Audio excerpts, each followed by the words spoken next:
The flames flickered low in the stone chapel, casting long, quivering shadows across the walls. A scent of scorched parchment and beeswax clung to the air, thick and mournful. One final scroll, curled and cracked by age, was thrust into the embers. It hissed like a snake disturbed in its den. Outside, the forest wind moaned through the black trees of the Arden, carrying with it the last whispers of a name almost lost to time. Nivit. The monks did not speak as they burned the records. Silent, purposeful, eyes dark with guilt or perhaps obedience. Whatever was written in those scrolls, it was not meant to survive. And yet some truths do not burn. Some bloodlines bleed forward quietly, defiantly, as if destiny itself cannot close the wound. You lie there now, perhaps in the dim quiet of your room, eyelids growing heavy as stories drift like smoke around your mind. But listen more closely tonight, because this one reaches back to a time when kings were not merely crowned. They were anointed. When blood was more than inheritance, it was identity, destiny, and heresy all at once. The Merovingians, the first kings of what would become France, ruled not only with swords, but with mystery. The anomaly is intended, claimed descent from a man touched by something otherworldly. Some said divine. It's not working. Others said monstrous, born of the sea, raised by war, crowned in sacred oil. Their power was so deep, so unnatural, that later rulers had to erase them to stand uncontested. But the question remains, did they truly vanish, or did they retreat into shadows, watching history unfold like a chess game? What if silence were not empty? What if it were a chamber echoing with names forgotten on purpose? For centuries, whispers have swirled around the Merovingians, of secret children smuggled to southern monasteries, of knights sworn to protect their descendants, of cryptic symbols that survived not in documents, but in stone, in bees, in blood. And in 2025, new science has stirred the ancient embers once again. A DNA sequence lifted from bones, buried deep in the Basilica of Sandon, has ignited fresh fire under old legends. An anomaly, they said, a blood signature that doesn't align with known European genetics, a twist in the helix of royal history. The Knights Templar enter the story not as warriors alone, but as alleged guardians of this fragile thread. Some say they were protectors of Christ's lineage. Others believe they were defenders of a different sacred blood, older, stranger, reaching back to Merovec himself. Sacred geometry, red crosses, underground tunnels in long dock, besetched into limestone chapels and codes buried in cathedral ceilings. Each one a breadcrumb leading deeper into the forest. But the forest never gives back what it takes easily. It speaks in riddles, in symbols, in silence. As we follow this path together, remember you are not just a listener tonight. You are a seeker. The blood may be hidden, but the legacy still pulses somewhere beneath the stones. Imagine the weight of a truth so dangerous that it had to be buried for over 1,000 years. Not denied, not disproved, just erased, a royal line scrubbed from the scrolls, hunted through papal decrees and political revolutions, only to resurface in the most modern of ways. Genetic code. If this bloodline survived, where did it go? Who are its keepers?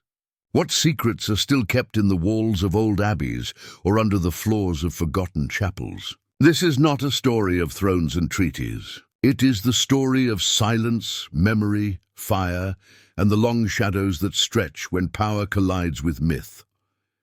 If the mystery of the Merovingian bloodline has drawn you in, hit subscribe, drop a comment with where you're listening from and what time it is there, and share this if it sparks your curiosity. Your curiosity feeds the algorithm, but more importantly, it honors the silence that once cloaked these stories. Tonight, let us trace this royal bloodline from its shimmering mythical birth to its sudden erasure and beyond into theories, relics, lost paths, and maybe, just maybe, a revelation of identity that survived every attempt to extinguish it. This tale will lead you through dimly lit crypts and scorched records, through tombs cracked by time and theories whispered by candlelight. We will walk with kings who believe themselves chosen, with heretics who guarded their truth in silence, and with seekers like you who wonder if history might have more to say. If we only listen closely enough, we will touch ancient stone, decipher forgotten symbols, and peer into the DNA of the dead. We will ask dangerous questions, and we will sit, sometimes in silence, to feel the weight of their possible answers. But before we go too far, let's ask the question history refuses to close. Who was Merovec truly? Was he merely a tribal warlord elevated by conquest? Or was he the product of something far older, a bloodline that did not begin with him, but flowed into him from an origin hidden beneath centuries of veiled chronicles? Frankish historians wrote cautiously of his birth. One chronicler, centuries removed, whispered of a sea beast, half-man, half-serpent, who visited his mother in the waves. The story was dismissed, of course, but not destroyed. Why preserve a lie unless it held a kernel of feared truth? You can almost see it, can't you? The flicker of torchlight on stone, a queen bathing alone in salt water, Thesky bruised with stormlight. A ripple breaks the surface. She gasps. A silence falls that isn't natural. Her child is born months later with eyes that shimmer like fish scales and a mark on his chest. 3 spirals. From that moment on, power clings to him like fog to a blade. The people call him chosen, but chosen by whom? And if blood carries memory, if DNA can record the ghosts of ancestors, what might this bloodline remember? What might it awaken if stirred by time and attention? Could that be what the monks tried to destroy? Not just knowledge, but memory itself, a genetic archive that defies written history. For now, rest, breathe, let the fire crackle and the darkness settle. The bloodline has waited over 1,000 years. It can wait a few more heartbeats, but remember this, some truths do not sleep. They lie dormant like seeds in frost until a spark comes, before their legacy became a whisper in the wind. Before the bloodline was buried beneath centuries of smoke and silence. The Merovingians were kings not just in title, but in mystery. Their story begins not with a coronation, but with a myth. In the early 5th century, a time when the Western Roman Empire was shattering into 1,000 splinters, the Franks, a confederation of tribes from the east of the Rhine, were rising in power, and from them emerged a figure half real, half legend, Merovingian. His name would be carved into memory, but never clearly into history. Merovec's origins are shrouded in contradictions. According to Liber historian, a chronicle written in the 7th century, he was either the son of a Frankish nobleman or born from a strange union between his mother and a beast from the Zia. This creature, described with ambiguous language, has led some to suggest it was metaphor, others to insist it concealed a suppressed lineage. Was it a leviathan, a foreign prince, a divine apparition? The chroniclers do not clarify. They simply record, then retreat into silence. And yet the tale persisted, a king born not of man alone, but of something more. Whatever his true origin, Merovec's line gave birth to a dynasty that would dominate Frankish politics for over 2 centuries. His grandson, Clovis the Farina, would be the first to unite most of what is now France under a single rule. In the year 496 CE, after winning the Battle of Toliac, Clovis converted to Christianity, allegedly influenced by his wife Clotilde and a battlefield vision.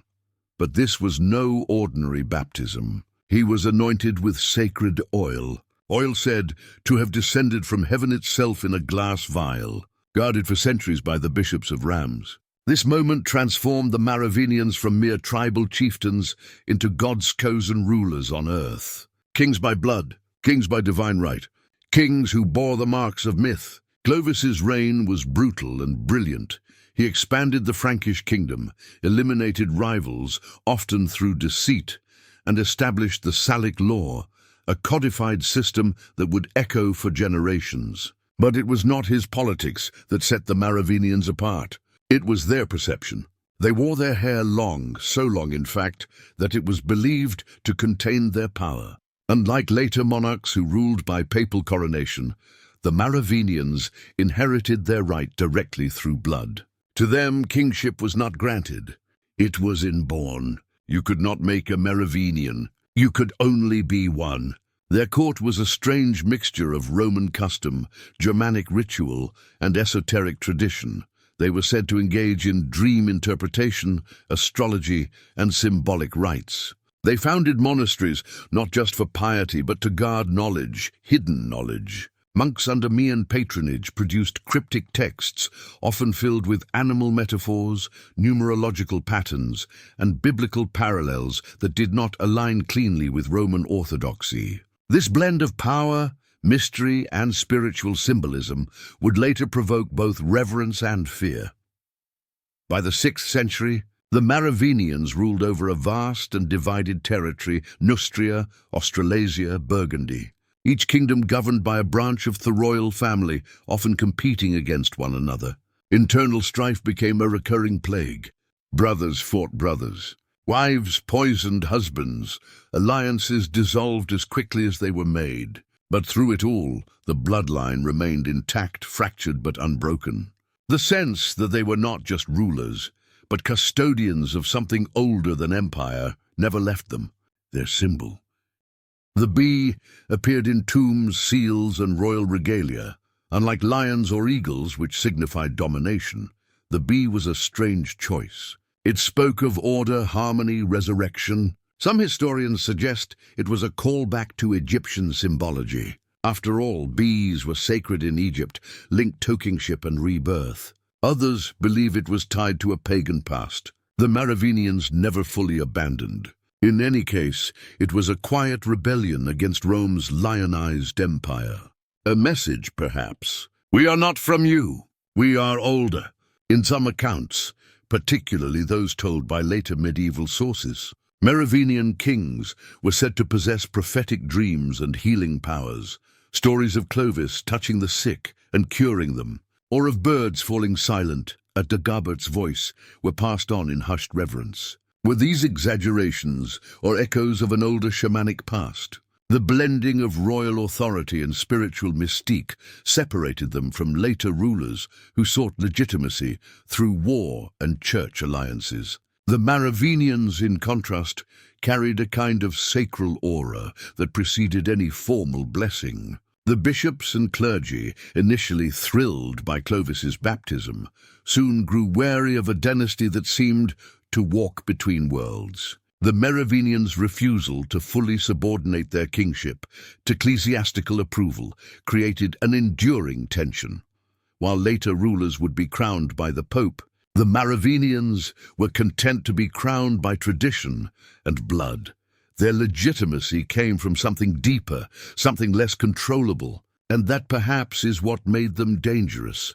There is evidence that the early Merovingian court preserved documents and artifacts that were curiously distinct from Roman and Christian norms. Scrolls marked with symbols now lost to time, coins bearing designs outside the Latin tradition, and burial sites aligned with solstices rather than saint days. These choices suggest a cultural identity anchored in an older system, perhaps Druidic, perhaps pre-Christian, or something more foreign. Still, the Church, which needed unity, may have found these idiosyncrasies intolerable. The Church began to look elsewhere for partnership, and from the growing administrative power of the mayors of the palace, a new order began to rise. But the twilight of the Merovingians would not come without shadows. For in their strange origin stories, in their rituals, and in the long hair that hid royal secrets, the memory of something unresolved lingers. They were not merely kings. They were symbols, and symbols once etched into the fabric of myth do not fade easily. The fall of the Merovingians did not come with a single sword stroke or battlefield loss. It came instead like a slow eclipse, one shadow overtaking another until only a faint ring of light remained. By the 7th century, the Merovingian world had grown thick with rot. The bloodline, once the symbol of divine rule, had become the object of quiet disdain. Kings still wore their hair long, still bore the marks of royalty, but their power was slipping through their fingers like sand. They were kings in name, not in action, pawns in a game whose board had changed without their consent. At the heart of this quiet coup stood the mayors of the palace. Originally servants, administrators of royal affairs, stewards of court business. But over time, these mayors became more than officials. They became power brokers, rulers in all but title.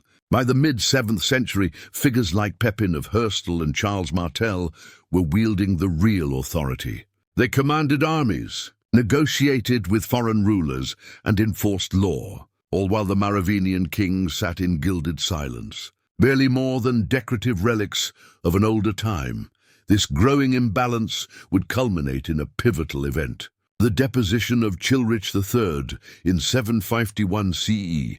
Childrich, the last Merovingian king, ruled with no authority. He was king only because the tradition demanded that the throne not stand empty. But Pepin the Short, son of Charles Martel and father to Charlemagne, had no intention of serving a hollow crown. He sought the throne itself, and he found allies in the one institution that feared the mystery of Merovingian blood more than any other: the Church. Pope Zachary, recognizing the strategic opportunity, approved Pepin's request. The logic was simple, almost ruthless. It is better for a ruler to hold power than merely bear a name. Thus Childrich III was stripped of his long hair, a symbolic act akin to erasing his royal essence, and sent to a monastery, never to be seen again. The Merovingian dynasty, once divine and untouchable, was reduced to a forgotten monk in a forgotten cell. The Carolingian dynasty was born from this betrayal, backed by the full authority of Rome, and crowned not by tradition, but by the Church itself. Imagine the silence in that monastery as children sat in a cell, his hair shorn, his identity severed. A man whose lineage stretched back to legends, now reduced to a footnote. What did he know? What had he been forced to forget? Did he carry with him a memory? Perhaps a name? Perhaps a ritual that was never written down? When a bloodline is severed, does its legacy die or does it go underground? The Carolingians, eager to legitimize their rule, began a campaign of historical revision. They had to secure their authority, they needed to not only crown themselves, but to erase what came before. Manuscripts were redacted or destroyed. Royal tombs were desecrated or hidden. Monastic libraries that had once catalogued Merovingian genealogies mysteriously burned or vanished.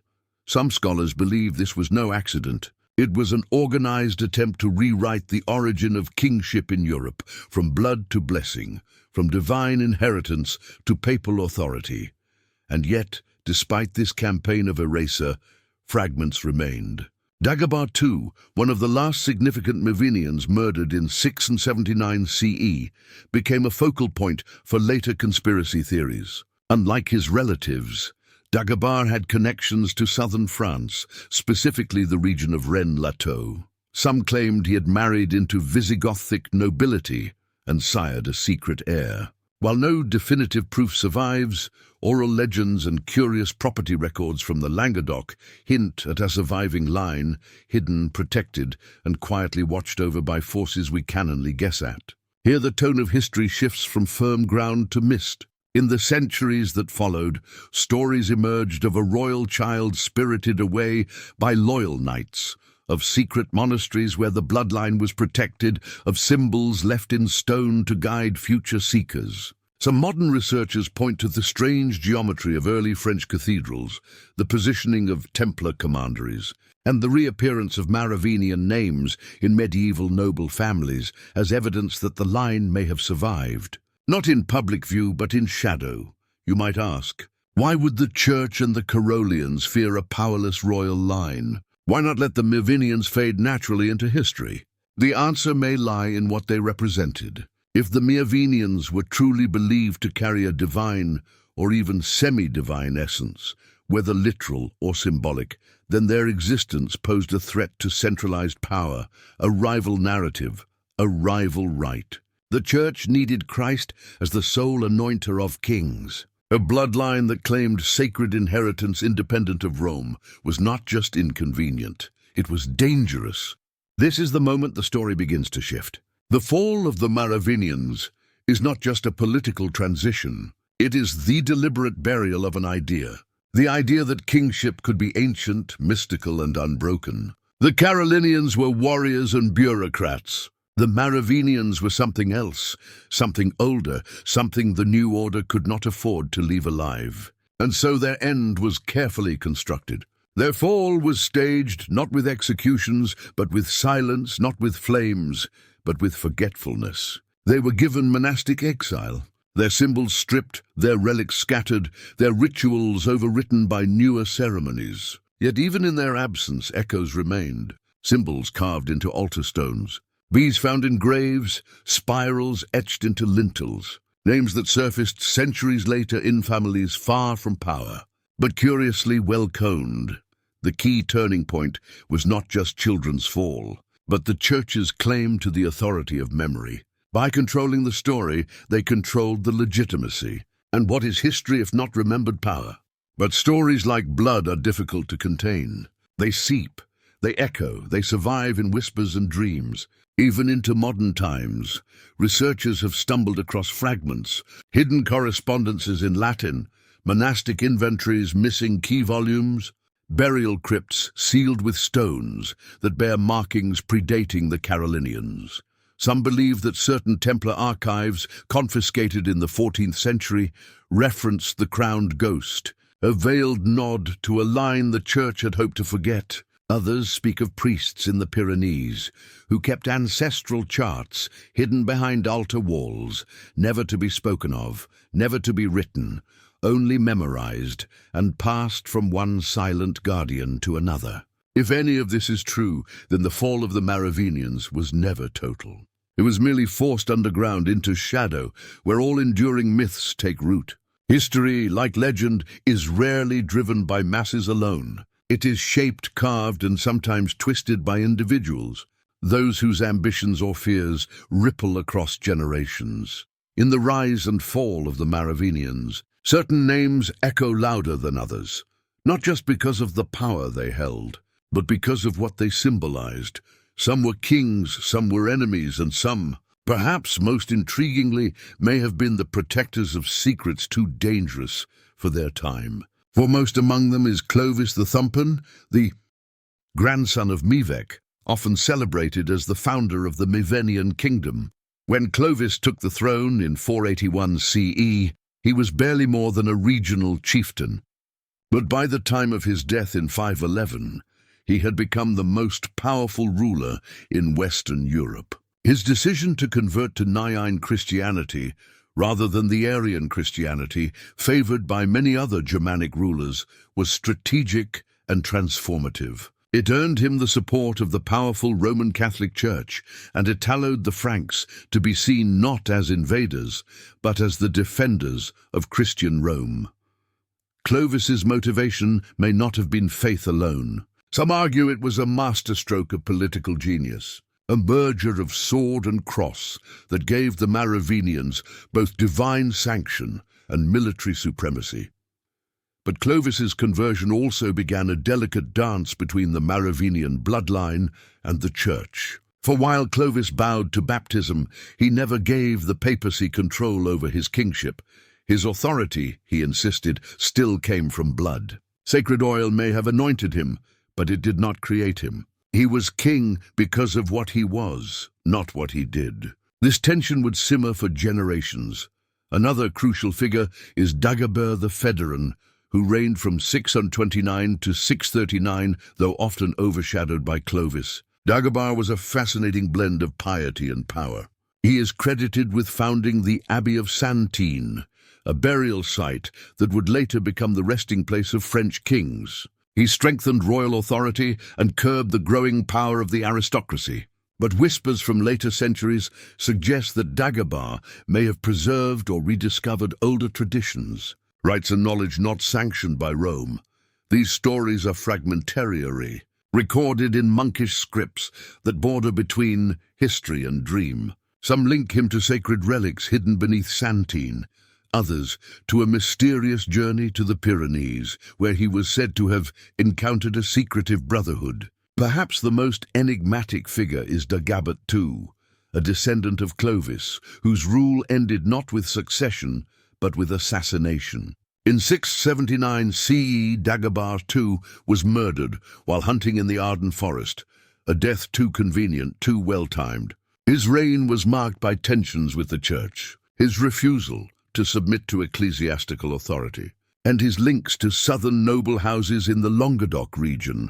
Later legends, bolstered by property records and Templar myths, claim he married a Visigothic princess and fathered a child, a hidden heir.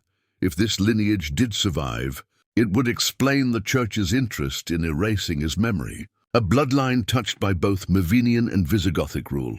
A fusion of kingdoms, myths, and sacred claims was something that could not be allowed to endure.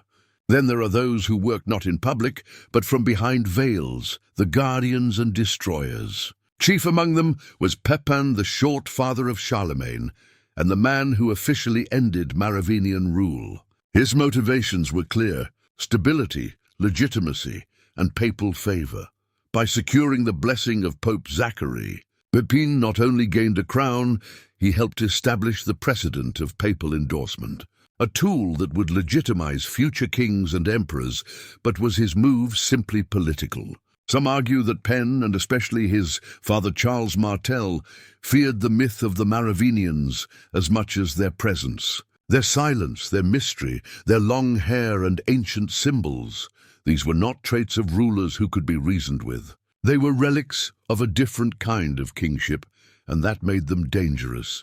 Yet not all actors in this story were men of the sword. Some were monks, chroniciers, mystics. One such figure was Abbot Ebernoth Luxeur, a supporter of Dagobah Tuyen, who preserved strange writings and may have helped smuggle artifacts south after the king's death. Ibuan is a ghost in the records, mentioned once and then gone. But the abbey he served, Luxeur, was itself targeted during the Carolingian transition. Its scriptorum burned, its records lost or perhaps hidden. The motivations that defined this era were not all political. There was a spiritual undertone beneath the wars and treaties. The Merovingians were seen not only as kings, but as possessors of ancient wisdom, holders of traditions predating Christianity.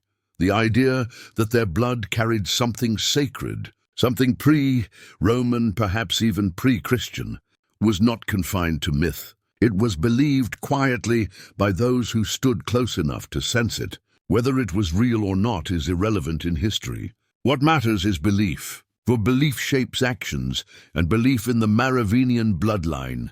Sacred nature shaped assassinations, betrayals, and entire revolutions. In modern times, a new set of figures has emerged to question the old narratives. Historians like Pierre Plantard, though controversial, resurrected the idea that the Merovingian line had survived, perhaps even influenced history through secret societies. His claims tied to the priory of Sion have been widely disputed, yet they revived interest in figures like Dagobah II and the peculiar absence of Merovingian records in the national narrative. Was Plantard a fantasist, or was he chewing whispers passed down through cloisters and hidden rooms? And what of the motivations of the church itself? Why such a coordinated effort to erase this dynasty? Was it merely political, or was it spiritual? The idea that kingship could descend from a divine or semi-divine bloodline, independent of the church's blessing, undermined centuries of papal authority. If the Merovingians were indeed chosen by birth, then every pope, every coronation, every relic afterward became less necessary. It is no wonder, then, that their erasure was not loud. It was silent, surgical, and strategic. In this web of rulers and rebels, priests and protectors, one theme persists: the fear of what cannot be controlled. Whether it was a bloodline, a symbol, or a whispered prophecy, the Merovingians represented something other, something outside the hierarchy of Rome and the logic of empire. Their enemies wanted stability. Their followers wanted preservation, and all of them, knowingly or not, helped shape a legend that refuses to die. At the heart of the Merovingian saga lies a question that refuses to settle, a question that smolders beneath every legend, every erased document, every seal cracked open in dimly lit archives. What was it about this bloodline that had to be forgotten? Why did so many centuries of power and belief converge to remove not just a family of kings, but an entire worldview that placed blood, not blessing, at the core of sovereignty. The answer may not lie in one clear fact, but rather in a convergence of anomalies, rituals, symbols, genetic oddities, and the persistent hum of an ancient claim. This line was different. The Merovingians were not the only ruling dynasty in Europe, but they were the first to rule with such enigmatic authority in post-Roman Gaul. Their connection to the sacred was not derived from church sanction, but from something older, something pre-Christian, possibly even pre-Roman. Their rituals, their use of bees as royal insignia, their cryptic grave alignments, and their obsession with blood purity all suggest a deep mystical framework underpinning their rule.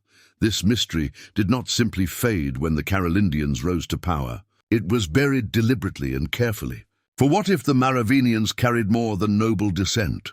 What if they carried a legacy that threatened the very foundations of the emerging Christian West? One of the most compelling pieces of this mystery is the claim that the Merovingians descended from a sacred or even semi-divine bloodline, a claim that stretches into biblical, even esoteric territory.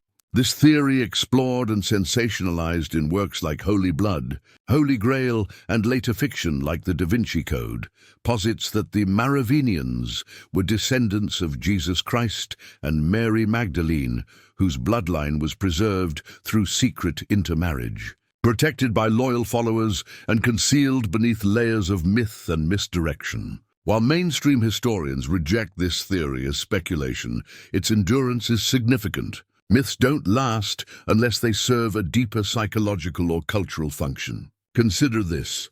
Dagobert II, the assassinated Merovingian king, was said to have married a Visigothic princess. The Visigoths, themselves keepers of arcane traditions and potential protectors of relics from Jerusalem's early Christian era, had settled in southern France. Some records, obscure and incomplete, suggest that Dagobert's child may have survived and been hidden in the Languedoc over the centuries. Noble families in the region claimed descent from a lost branch of royal blood. Many of these families, Monur, Renlateau and others, were tied to the Cathars, a Gnostic Christian sect later wiped out in a brutal crusade. Was it merely doctrinal heresy?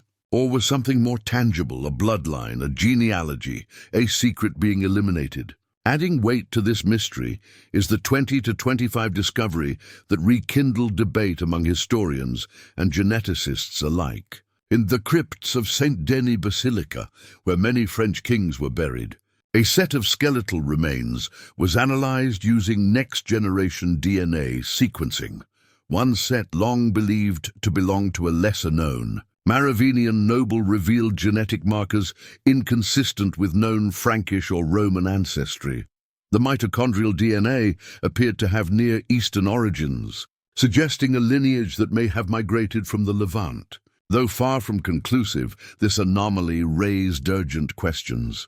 Could it be that the myths were not entirely fabricated? That somewhere beneath the theology and power politics, there had always been a foreign thread in the Merovingian blood? Some scholars, cautious but intrigued, have noted that early Christian texts and heretical gospels often emphasize bloodline continuity and sacred transmission. The Gospel of Philip, for instance, describes Mary Magdalene not merely as a disciple, but as the companion of Christ, a term that some interpret as spouse. The notion of a surviving lineage was never canonized, but it never vanished either.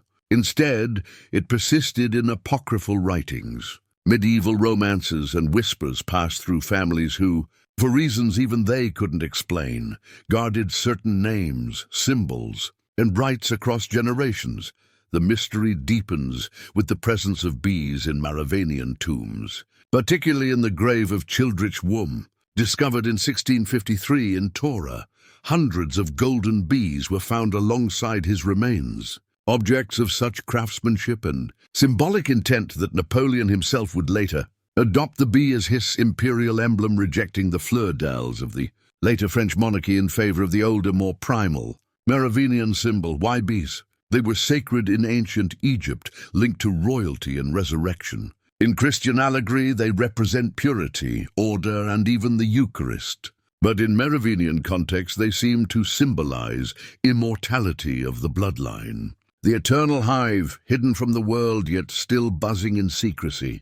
There are also strange alignments in Merovingian grave sites, particularly those believed to belong to early kings and nobles.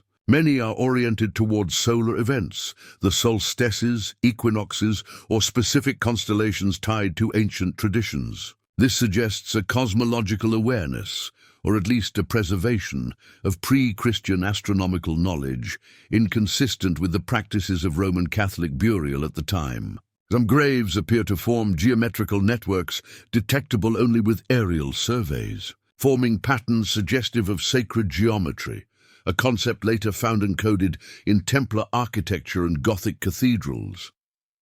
These connections raise disturbing questions. Did the Merovingians possess or inherit a body of knowledge, perhaps symbolic, perhaps genetic, that predated the Church and resisted assimilation?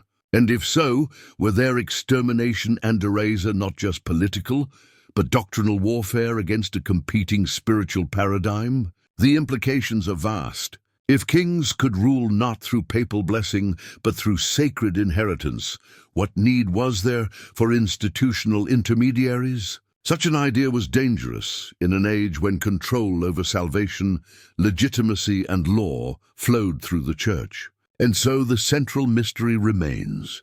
Who were the Merovingians?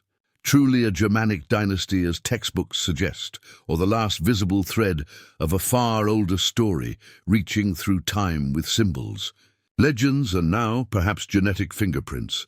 The line between historical fact and sacred myth is not a wall, but a fog.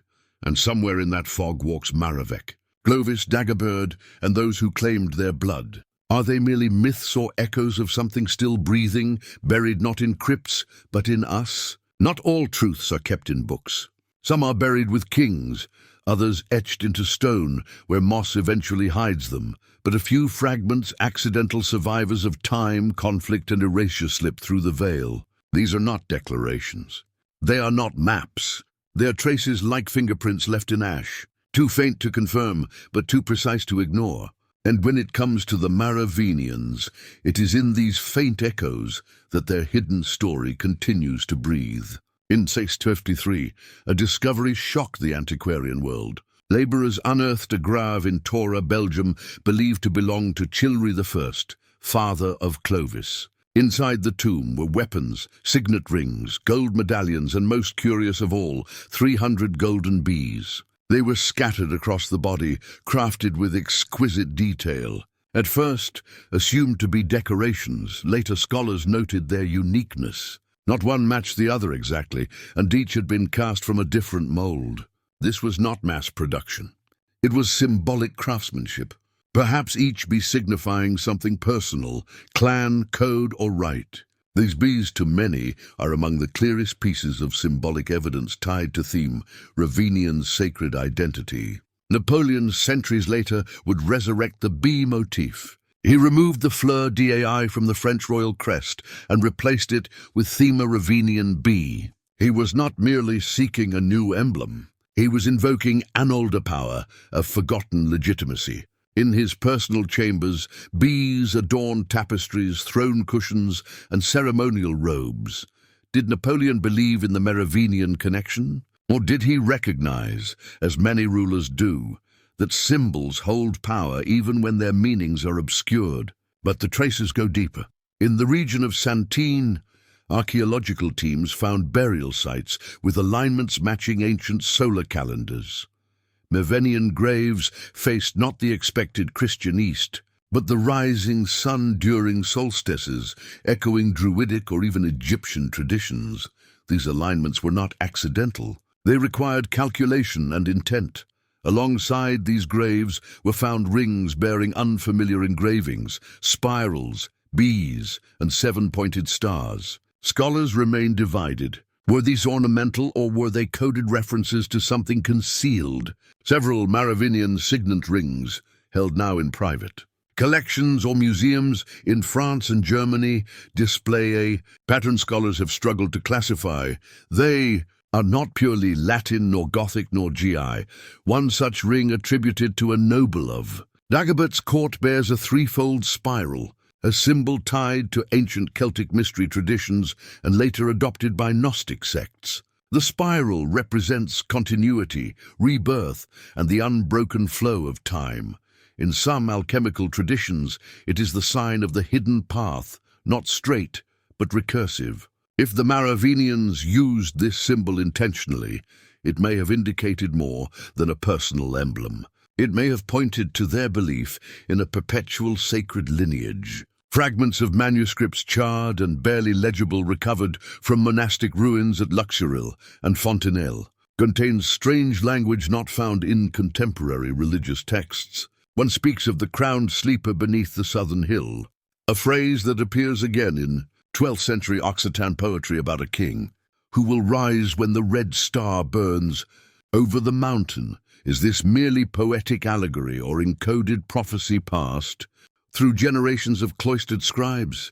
The idea of a dormant bloodline, sleeping rather than dead, recurs often enough to stir curiosity. Further south, in the region of Rennes-Lians, cryptic inscriptions found near old Cathar strongholds contain references to San Royal, royal blood. Carved into the stone are phrases in Latin and Occitan, half eroded, half preserved. One fragment reads, Sic transit regnum sed sanguis mane. The kingdom passes, but the blood remains. Is not clear who carved it or when, but its intent is difficult to miss.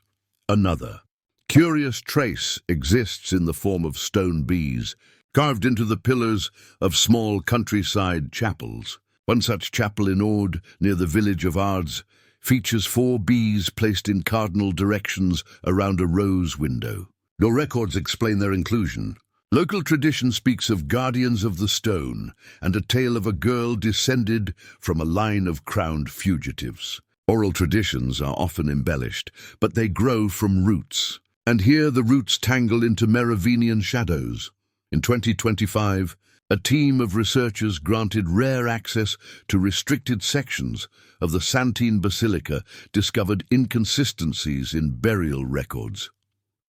One name listed in an 11th century inventory. Rex Silence, the Silent King, appeared nowhere else. A crypt beneath the basilica, long thought to be empty, was found to contain a single sarcophagus without inscriptions.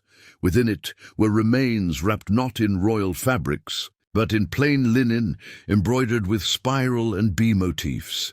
Carbon dating confirmed the bones dated to the late 7th century. DNA analysis is ongoing, but early results suggest a Middle Eastern maternal haplogroup, uncommon for Frankish nobility. The implications are profound. There are also rumors, never confirmed, always denied, of Templar caches uncovered in the Pyrenees during the 19th century. These caches allegedly contained maps, genealogies, and references to a line of the wounded king. Though dismissed by mainstream academics, some documents associated with these finds mention the rose and the spiral believed to be symbols of the hidden bloodline.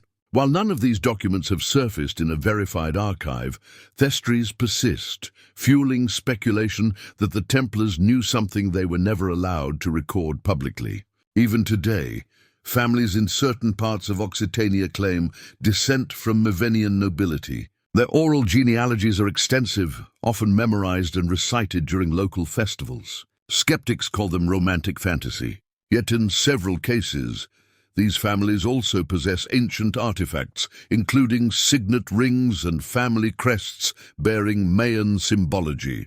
It is difficult to authenticate these relics definitively, but the pattern is intriguing: secrecy, silence, preservation.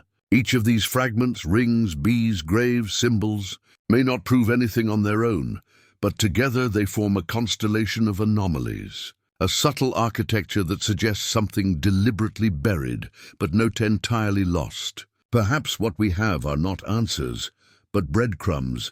Perhaps we are not meant to find a throne or a crown, but a question passed through time. If a bloodline could survive erasure, what would it look like? What would it leave behind? The silence that followed the fall of the Merovingians was not an ordinary silence. It was crafted, deliberate, strategic, almost sacred. A bloodline once crowned and feared had been exiled not with swords, but with shadows. The kings were gone, but the idea remained. The symbols remained. And in some corners of Europe, far from the halls of power, whispers remained too. They spoke of escape, of survival, and of a legacy that did not die, but simply went underground. The most persistent legends begin in the south of France, in the rugged, isolated terrain of the Languedoc. Here among rocky hills and limestone caves, a different kind of story began to form. While the Carolinians consolidated power in the north and the church tightened its grip, the south held on to older traditions. Oral history in the villages near Rennes-le-Château, Arcs and Monure, tells of royal blood hidden among shepherds and stonemasons, of children with long hair and foreign eyes, of monasteries that were not just holy but protective. It is in Rennes-le-Château, a place already soaked in mystery, that many believe the Merovingian line found temporary sanctuary. The village, once insignificant, gained notoriety when a 19th-century priest, Baron Saunière, stumbled upon coated parchments hidden within the altar of his church. What followed was a series of inexplicable events: vast wealth, secret renovations, and cryptic inscriptions on gravestones. Some claim that Saunière discovered a genealogy, a truth so destabilizing it forced the Vatican into silence. Others suggest he found proof of a bloodline long thought extinct. His actions, replacing crosses with Rosicrucian symbols, installing Latin phrases with double meanings, and building a tower called T. Magdala Point to an inheritance not of gold, but of knowledge. But the trail does not end there. Records from monastic communities in Moac, Narbonne and Alban, now either lost or fragmented, suggest that during the 8th and 9th centuries, individuals with Mayan names appeared in abbey rolls, not as kings, but as scribes and brothers. Was this a coincidence, or were surviving members of the bloodline hidden in the robes of religious orders? Cloisters, after all, were ideal places to vanish. They kept secrets. They prized silence. And within their walls, knowledge could be copied, disguised, and preserved. You walk perhaps down a narrow trail in the Pyrenees. The wind whips against the stone, and the smell of pine mixes with old ash. A chapel ruin stands before you. Walls crumbling, ivy spilling across its face. Carved above the door is a bee, barely visible, worn nearly smooth. Inside, beneath a collapsed altar, you find a stone marked with a spiral and the initials DR, Dagobert Rex, or a different name entirely. The trail is faint, but it's there. You follow it not with certainty, but with a sense, a pull, as if the stones themselves remember more than the books ever could. The Cathars, a Christian sect branded heretical and exterminated in the 13th century, may have been unwitting guardians of the bloodline. They believed in the duality of spirit and matter, rejected church corruption, and practiced secrecy with discipline. Some researchers suggest that the Cathars preserved ancient genealogies handed down through song, ritual, and code. The fall of Monaga in 1244, when 200 Cathars were burned alive, is said to have been preceded by the escape of 4 individuals carrying a sacred treasure. Many assume this to be the Holy Grail, but others insist it was a person, a child, a scroll, or both. In the early Crusades, Knights Templar began appearing in the same regions.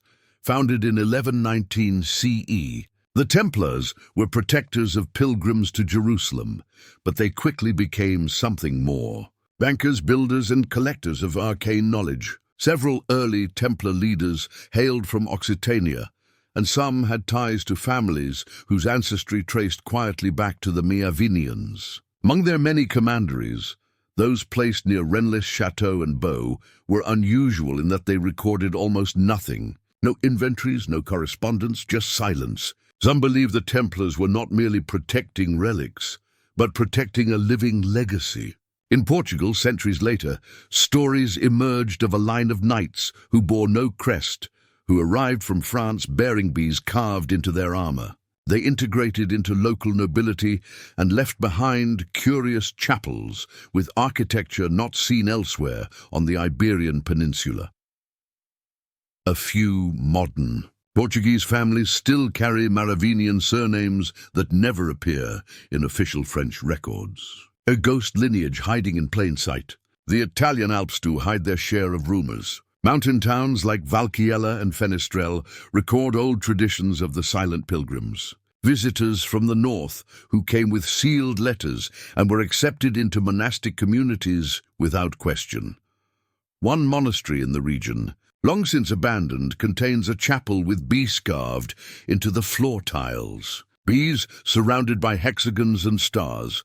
It was built in the 10th century. The local records are gone. Only the pattern remains. Today, descendants of certain Languedoc families maintain unusual traditions. In private, they recite ancestral lineages that bypass French kings altogether. They hold private ceremonies with spiral medallions, pass down rings marked with Mayan glyphs, and avoid public discussion. When asked, they smile politely and say little. But within those families, a belief persists not of power or entitlement, but of preservation. The belief that something was entrusted to them, not for glory, not for wealth, but for continuity, for time, for a day yet to come. Perhaps the most profound evidence is not a relic, not a parchment, but the continuity of belief. Belief that the bloodline was never broken, only hidden. That royal identity could be wrapped in peasant rags.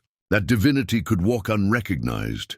That truth could outlive all attempts to silence it. For those who believe the Merovingian line still exists, not in castles or parliaments, but in flesh, in blood, in dream.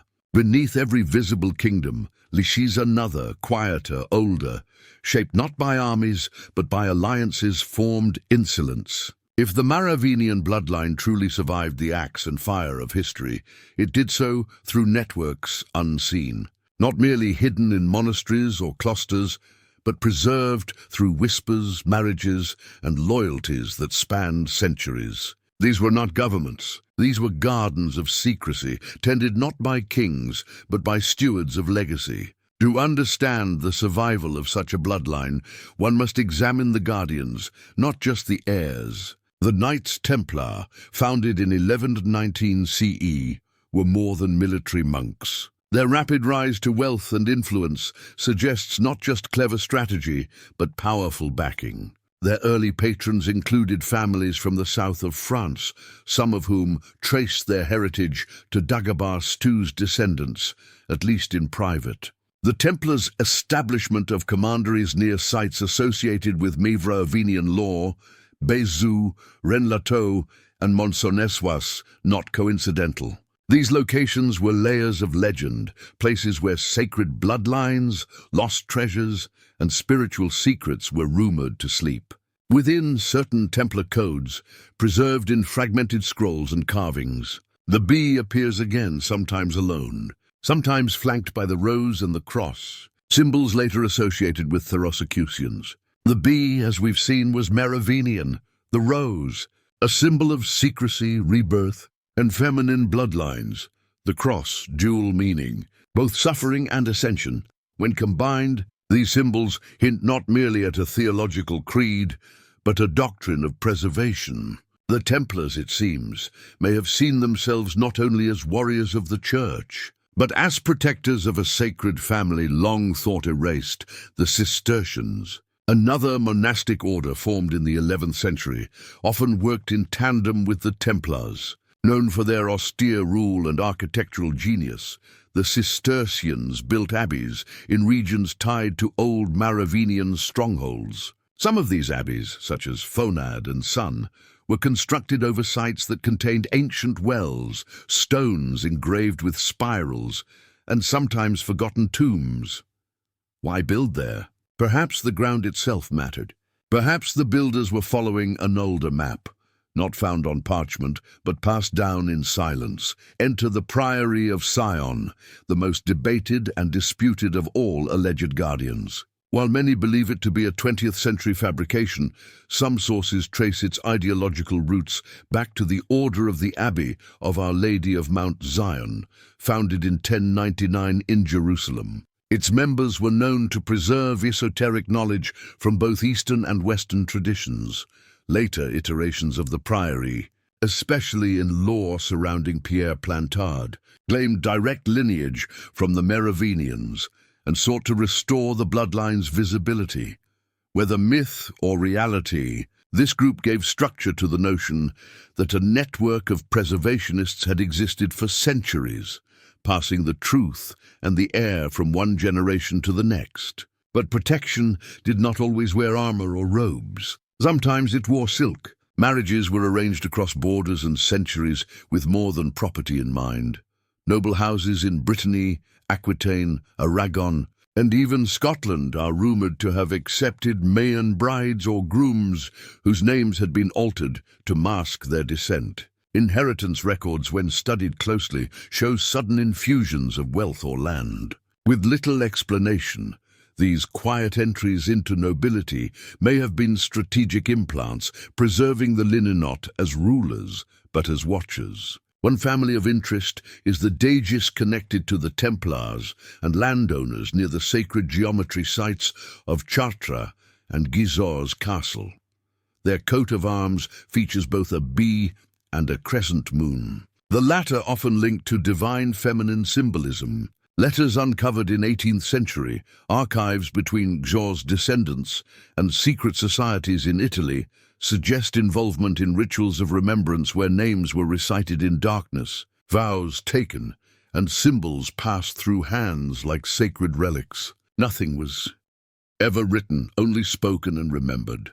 In the 17th century, during the rise of Freemasonry, certain lodges adopted symbols and language that seemed to echo Mayan ideas. The emphasis on sacred geometry, ritual death and rebirth, and the master builder as a spiritual symbol align with older traditions, possibly those carried quietly by families who never forgot where they came from. Some Masonic texts speak of the hidden king, the light-bearer from the blood of old, and the true cornerstone not laid by man. Are these metaphor, or are they reflections of a lineage remembered only by those initiated into deeper layers of meaning? Even outside Europe, traces of these alliances appear.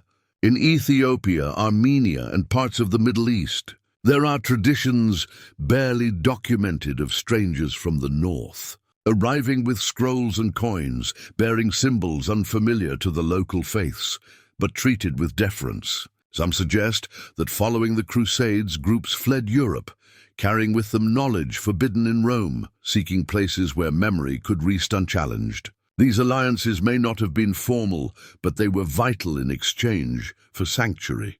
Perhaps the Guardians offered medicine, astronomy, or prophecy. Perhaps what they offered was story, and in story, survival. The alliances continued into the Enlightenment and beyond.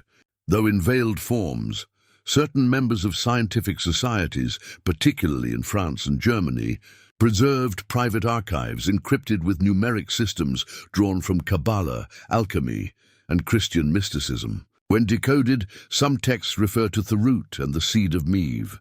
One passage reads, "In shadow it must dwell, lest the world mistake memory for madness." But the root is not dead. It dreams.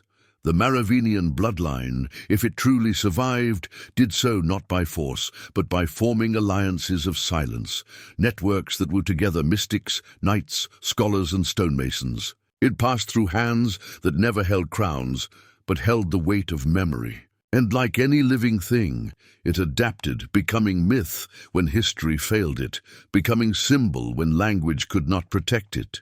And those who followed it, who protected it, may still walk among us, not as kings or queens, but as quiet gardeners, tending a secret that once ruled the world. History is not always written. It is also erased. The story of the Merovingians is not just a tale of royal rise and mysterious descent. It is a record of what was deliberately forgotten, burned, buried, rewritten, or silenced. The most unsettling aspect of the Merovingian mystery is not what remains, but what's missing. Gaps in records, destroyed abbeys, altered genealogies. These are not the scars of time, but the fingerprints of intentional suppression. If the Merovingians were truly just another tribal dynasty, why were such efforts made to make them invisible? The Church's role in this erasure cannot be overstated. When Pepin the Short removed Childeric III in 751 CE, it was not just a dynastic transition. It was a symbolic cleansing by stripping the last Merovingian of his long hair and confining him to a monastery. The Church effectively ritually deconsecrated the entire bloodline. What followed was not merely the rise of the Carolingians, but the systematic elimination of Merovingian records. Royal annals were rewritten to minimize their achievements. Genealogical scrolls were confiscated or destroyed. Many monasteries that held Mayan-era texts, Swandrel, Luca Corby, experienced mysterious fires or papal interventions in the decades that followed. In the realm of medieval memory, to erase a name was to kill it a second time. Dagobert II, once king of Australasia, disappears from most royal Frankish chronicles. Only obscure foreign sources and later hints from Visigothic records preserve his existence. No feast day was granted to him. No relics were collected. No prayers said, yet archaeological and property records suggest he reigned, ruled, and died violently. The silence around his legacy is louder than words. Why suppress his memory so thoroughly? Some whisper that his marriage to a Visigothic princess and possible descent from a Judaic lineage was too dangerous to preserve. During the Carolingian Renaissance, launched by Charlemagne, efforts were made to standardize Christian liturgy and purify historical narrative. Texts were edited, sometimes re-ransated with subtle theological corrections. In this process, many Merovingian legends were deleted, and their connections to pre-Christian traditions were removed or reshaped to fit church-approved narratives. The divine bloodline idea was replaced by the notion that only God through the Pope could grant kingship. Hereditary right became suspect, even heretical unless sanctioned by Rome and one of the Templars. Centuries later, in 1307, under pressure from King Philip IV, Fort of France, the Knights Templar were arrested en masse, or tortured and executed. Their treasures were seized and their archives, extensive and private, were confiscated or vanished. Many researchers now believe that within these records were ancestral charts, letters or scrolls referring to a line of descent that the Templars may have been protecting, possibly even direct references to Merovingian bloodlines. After all, the Templars had established commanderies near ancient Merovingian territories, maintained cryptic rituals, and preserved symbols linked to the old king's bees spirals. Sacred geometry. Papal bulls from this period condemn those who venerate a king not crowned by Christ, and those who guard the seed of false inheritance. No names are given, but the timing is peculiar. Just decades earlier, Cistercian abbeys in southern France had been mysteriously emptied or shuttered. Cistercian monks, many believed to be quietly aligned with the Templars, had access to old Merovingian sites and relics. Was there a secret coordinated purge of these monastic knowledge centers? Several monastic cartularies, volumes that recorded land donations and family trees, were lost or burned in the span of just a few years. Local legends from Occitania preserve darker stories. In the Albigensian Crusade of the 13th century, thousands of Cathars were slaughtered. Officially, the Cathars were condemned for heresy. But some scholars suspect that the real threat lay not in their theology, but in their archives. Cathar strongholds like Montour were said to house ancient texts, perhaps even relics tied to the bloodline. In 1244, just before the fortress fell, a small group escaped under cover of night, carrying a sacred burden according to local oral traditions. What they carried was never recovered. The church destroyed every book, scroll, and artifact that could be found. But what escaped into silence may yet remain. Centuries later, during the French Revolution, royal tombs at Saint-Denis were desecrated. Officially, this was to reject monarchy and divine right, but many historians now believe the destruction was selective. Certain sarcophagi were opened and destroyed with unusual speed.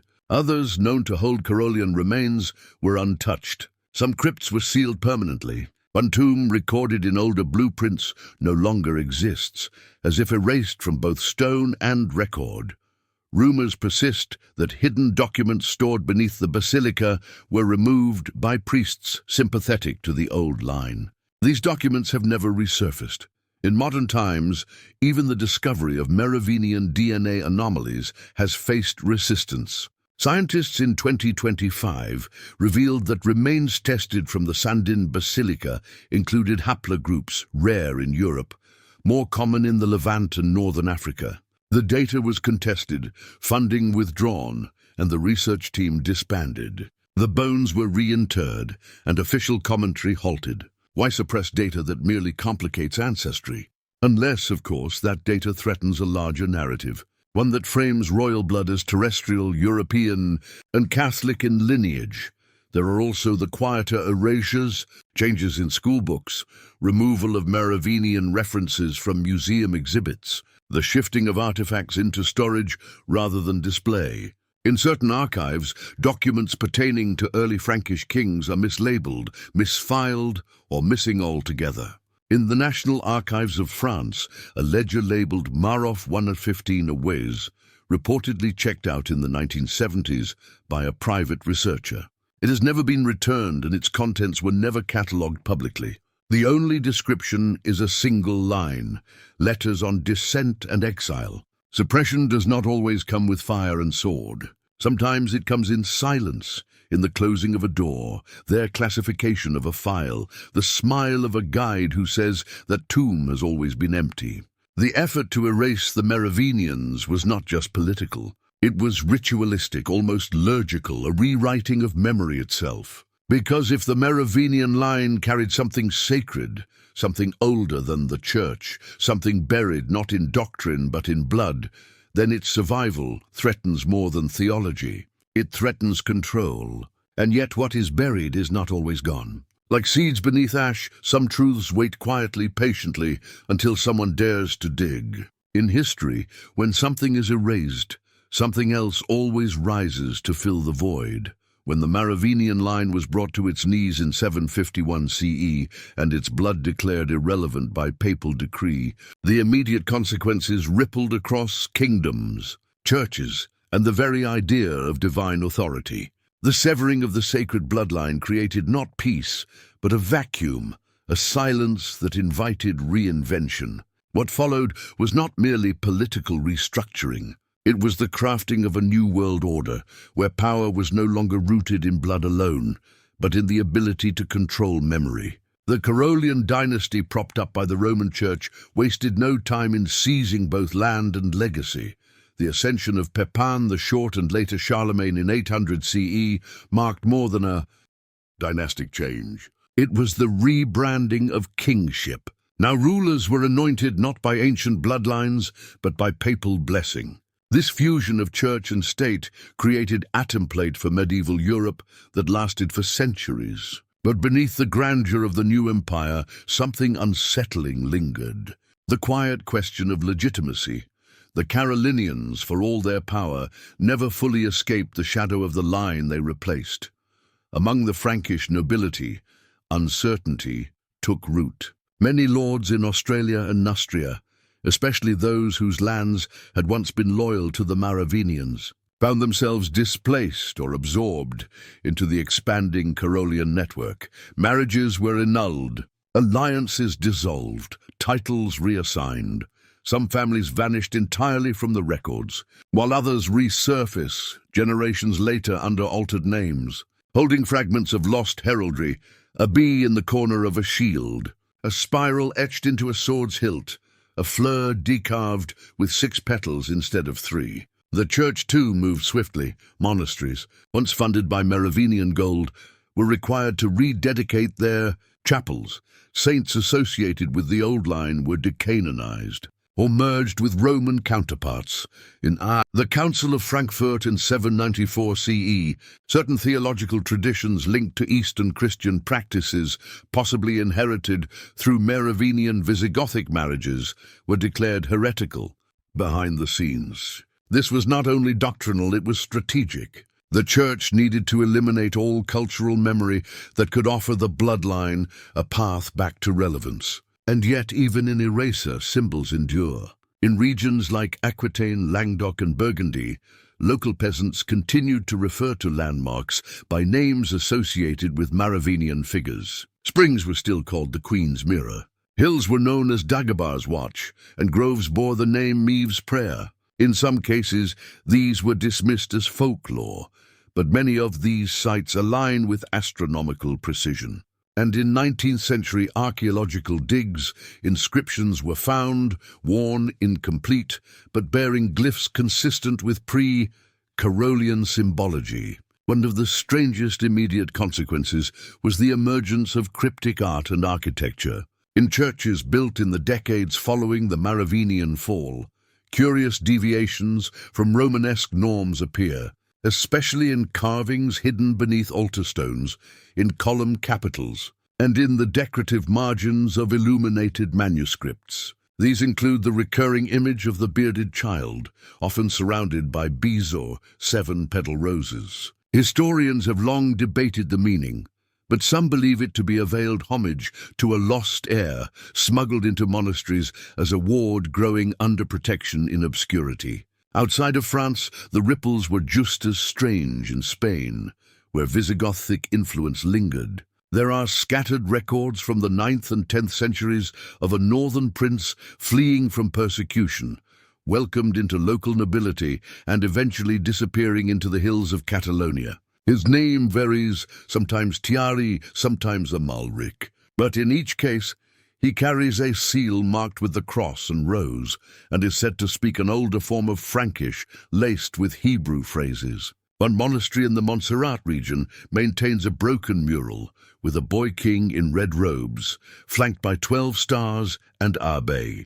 Meanwhile, the Islamic world expanding through North Africa and Spain documented curious emissaries from Frankish lands. In the records of the Caliphate of Cordoba, there are mentions of white men from the north, dressed in blue and gold, who carried gifts but refused to speak their king's name. One scribe noted, they did not bargain, they asked only for silence and for soil. Did these emissaries belong to surviving members of the Merovingian court?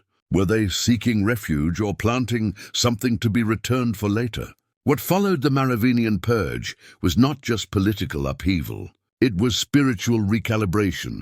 The people, no longer tethered to kings they believed to be divinely descended, turned increasingly to the church as intermediary between man and God. This shift consolidated religious power, but also opened the door to a vacuum of myth, a hunger for hidden kings, forgotten saints, and bloodlines buried in time. The seeds of Arthurian legends, Holy Grail myths, and wandering king stories all began to sprout in this fertile soil of forgotten memory. The missing Merovingians became echoes, and the echoes became obsessions. In the decades after 751 CE, every unexpected storm, every dying crop, every plague was whispered to be the curse of the broken line. In Burgundian villages, there were tales of a long-haired stranger appearing before disasters, sometimes blessing children, sometimes standing in silence beneath the moon. The church attempted to stamp out these stories, but they persisted even into the Renaissance. French chroniclers record isolated accounts of the Watcher, a cloaked figure appearing near royal processions and vanishing when approached. Perhaps the most profound ripple was philosophical. The shift from blood as divine to power as ordained. The old kings were said to be kings because they were born to be. After the Merovingians, kings were said to be chosen by God's mouthpiece on earth. This shift reshaped monarchy across Europe. But to those who still believed in the old ways, in blood marked by mystery, in legacy that survived beyond names, the loss was deeper than power. It was telos of cosmic alignment of a world where destiny flowed from blood to throne, like river to sea. And yet perhaps that alignment wasn't lost. Perhaps it merely went underground, where the roots could deepen in darkness, where the line could survive not as rulers, but as reminders, not as kings, but as keepers. Long after their supposed extinction from the annals of kingship, the Merovingians remained very much alive, not in palaces or councils, but in symbols, in myths, and in the quiet corners of European imagination. Their legacy echoed through folk tales, prophetic texts, and secret societies like a low hum in the foundations of Western civilization. What had been declared extinct in 751 did not vanish. Instead, it transmuted from crown to legend, from lineage to mystery. The long-term impacts of the Merovingians are visible first in the legendary cycles that emerged in medieval Europe. The Arthurian myths, rising in prominence during the 12th and 13th centuries, appear to draw subtle parallels with the Merovingian story. A hidden king, a bloodline of mystical origin, a sacred object, a grail that ties destiny to purity. Scholars like Lawrence Gardner and Margaret Starbird have suggested that these legends were not merely spiritual allegories, but coded tales of a royal bloodline lost to time, yet destined to return. The Grail, in some interpretations, is not a cup, but a womb, a bloodline, a living vessel of dynastic memory. Even the name Maravesh, the semilindri founder of the line, is steeped in esoteric meaning. His birth myth involves a sea creature or beast from beyond, the Kinator, suggesting not just divine, but otherworldly origin. Later alchemists would interpret this symbolically. The sea as the unconscious, the beast as the ancient knowledge lost in flood in their diagrams. Merovec becomes a philosophical cornerstone. The salt of kings, whose true nature was hidden by design. The bloodline they claimed had to be buried in myth or it would be destroyed.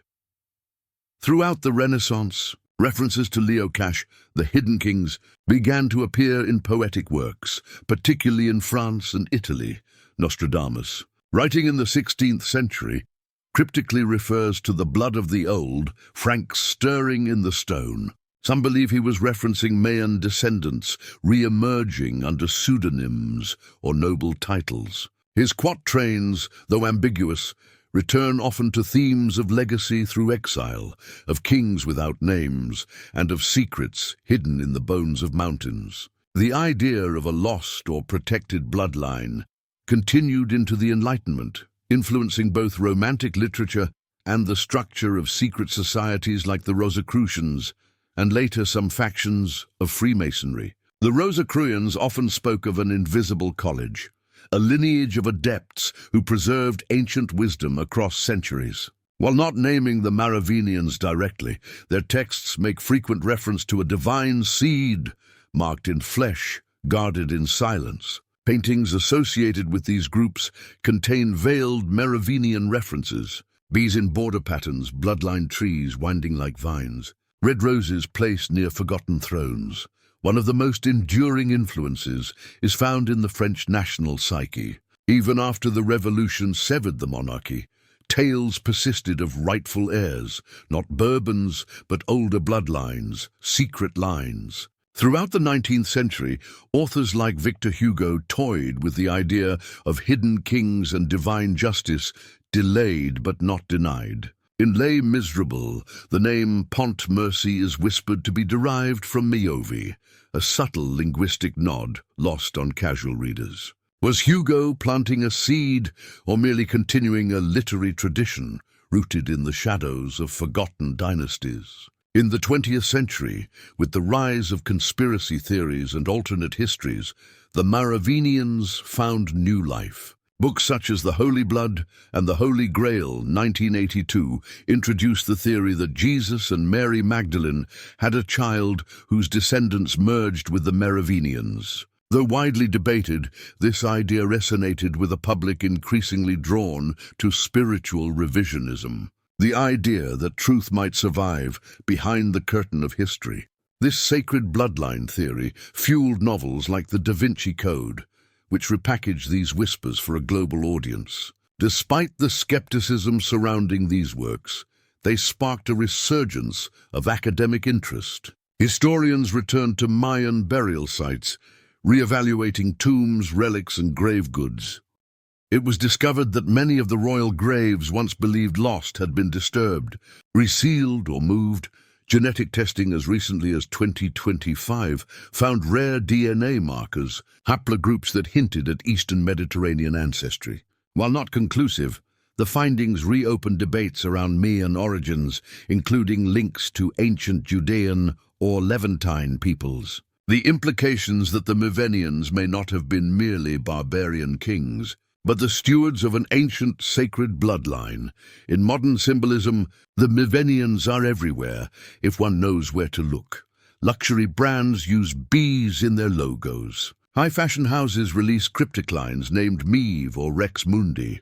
In Paris, murals and street art showed-haired kings with halos of stars. Secret societies, some modern, others older, continue to use spiral symbols, rose crosses, and stylized thrones in their ceremonies. Even cyber mythology, such as seen in The Matrix Reloaded, names a character the Merovingian, a sophisticated, immortal figure who trades in information and controls forgotten knowledge. Coincidence or cultural intuition? More than myth, the Merovingians have become a psychological archetype.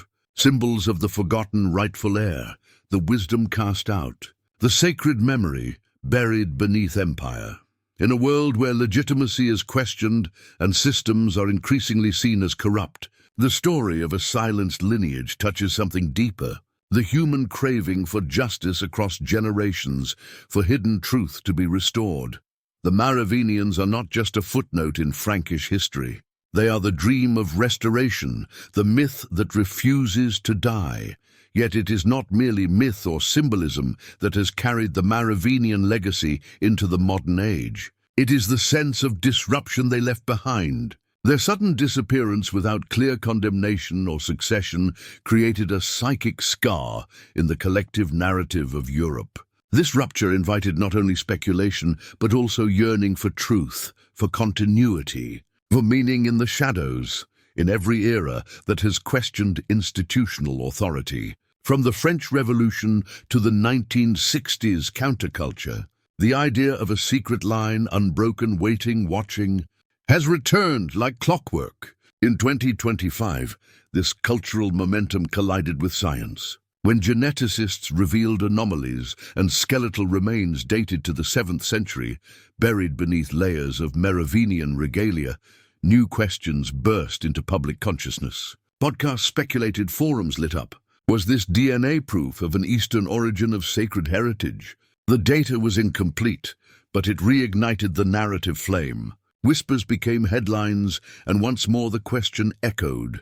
If the bloodline survived, who carries it now? The Merovingians may never return as rulers, but their story endures, not in castles, but in every seeker who wonders whether the past still breathes in the present. And perhaps that is their truest legacy. Not as rulers, but as reminders. That power unmed from memory is fleeting. That silence, when guarded faithfully, can outlast thrones.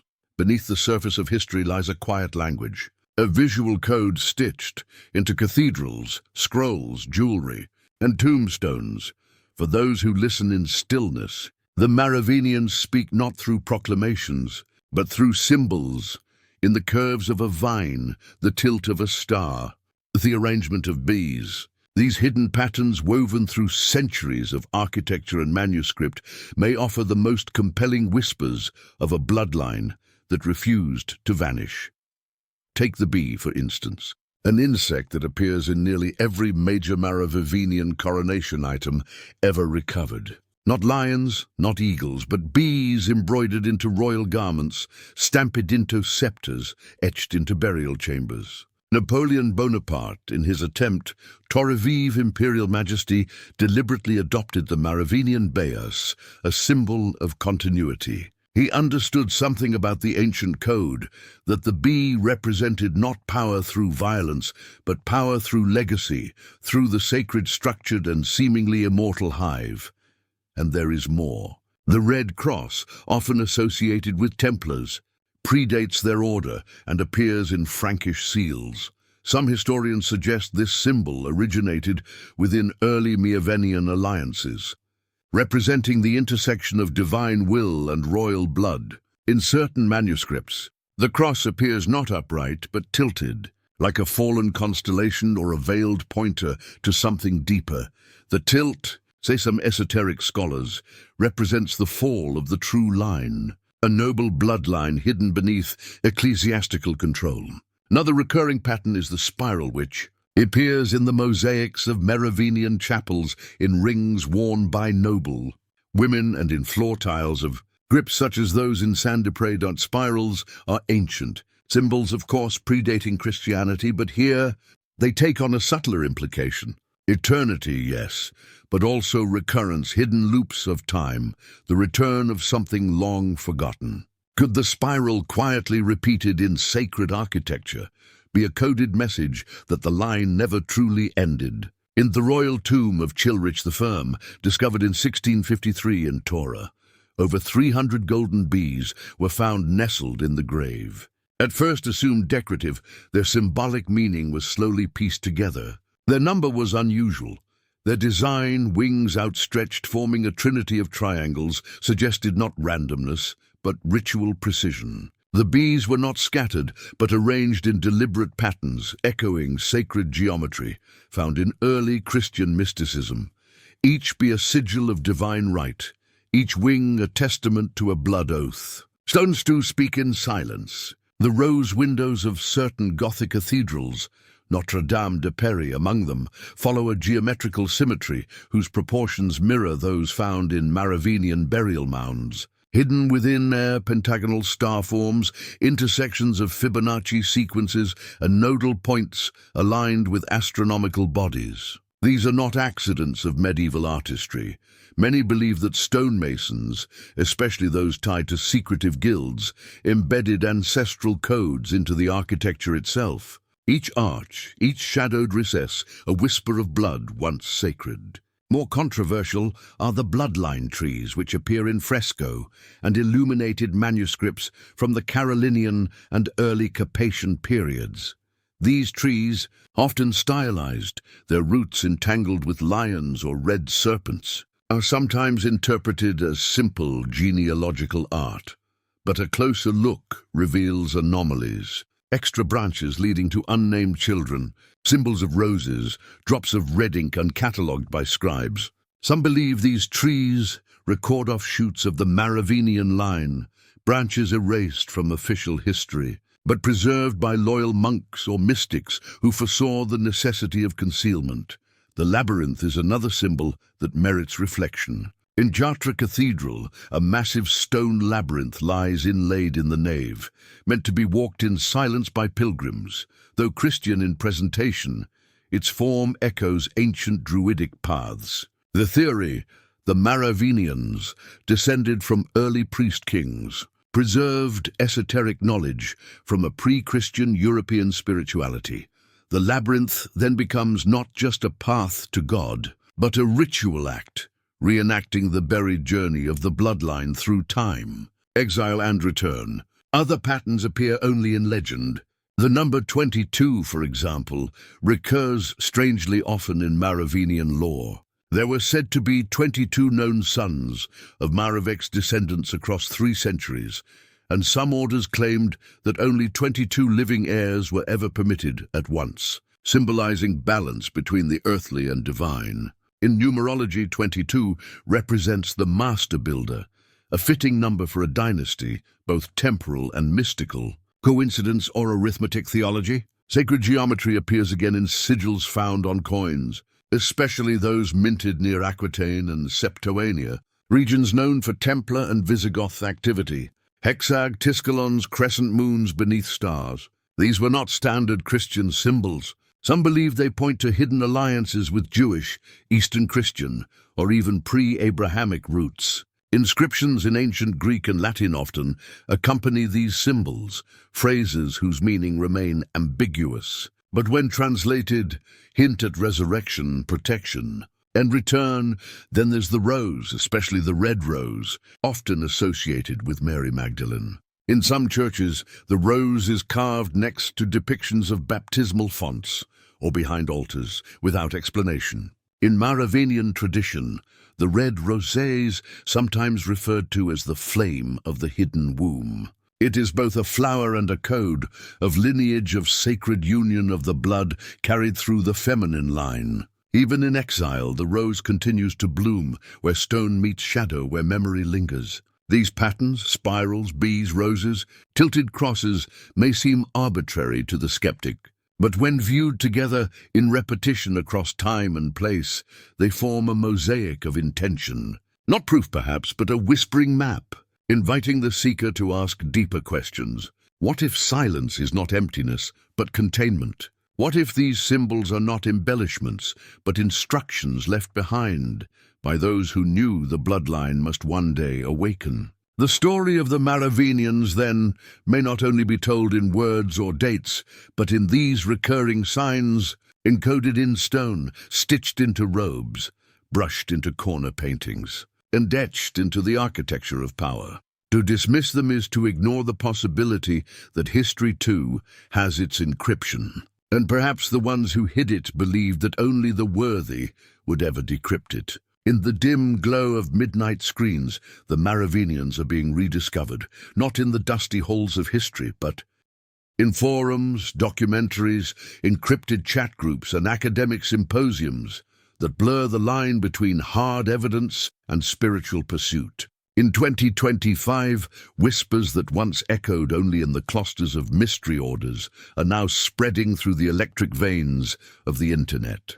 With the acceleration of genetic technologies, AI-assisted genealogy, and open-access historical archives, the question is no longer, did they exist, but rather, what if they never left? Modern interpretations of the Merovingians are not merely curious glances backward. They are refracted visions of the present. As institutions around the world face crises of legitimacy, the public imagination turns toward alternative origins, hidden dynasties, and spiritual authenticity. In this moment of global unrest and ideological fatigue, the Merovingian narrative is revived not just as myth, but as metaphor. People seek roots deeper than flags, truths older than textbooks. Social media platforms have become the new requeries. On TikTok, cryptic videos dissect Mayan iconography embedded in European cathedrals. On Reddit, armchair historians compare mitochondrial DNA strands, speculating whether certain European aristocratic families carry the haplogroups once associated with Childrich the F or Dagobert descent. And on YouTube, channels dedicated to symbolic literacy break down everything from royal regalia to the number of petals in a stained glass rose window, offering step-by-step instructions to spot hidden bloodlines in modern architecture, family crests, and even pop culture. Strangers still are the genealogy startups that now offer sacred bloodline analysis as premium services. While these tests are framed in scientific terms, the real appeal lies in their speculative results, markers that may connect users to Eastern Mediterranean lineages or trace fragments of heritage to 7th century Europe. Though marketed as entertainment, these results have sparked real-world spiritual awakenings. People are not just chasing ancestry, they are hunting for identity anchored in mystery. The most fascinating modern interpretation came in early 2025, when an independent team of European researchers published a peer-reviewed study examining the genetic anomalies found in multiple remains attributed to Merovingian royals. These anomalies showed patterns suggesting an unusual degree of genetic continuity across centuries, enough to propose that a single bloodline may have survived far longer than officially recorded. While conservative historians cautioned restraint, public discourse exploded. Was this evidence that the Merovingians had seated hidden branches, that they had never fully vanished, merely withdrawn? This study triggered a wave of reinterpretation in academic and fringe communities alike. Some scholars proposed that the bloodline may have deliberately obscured its own survival by splitting and integrating into other noble houses under different names. Others believed the Merovingians encoded their genealogical trail in symbolic geography, hiding clues in the layout of ancient churches, the orientation of tombs, and even in the calligraphy of old Frankish cities. Paris, Lyon, and Marseille were suddenly no longer just urban centers, but possible chapters in an encrypted history of exile. Contemporary literature has also embraced these motifs. In recent years, speculative fiction has featured protagonists descended from forgotten kings, bloodline protectors and seekers of a covenant lost in time.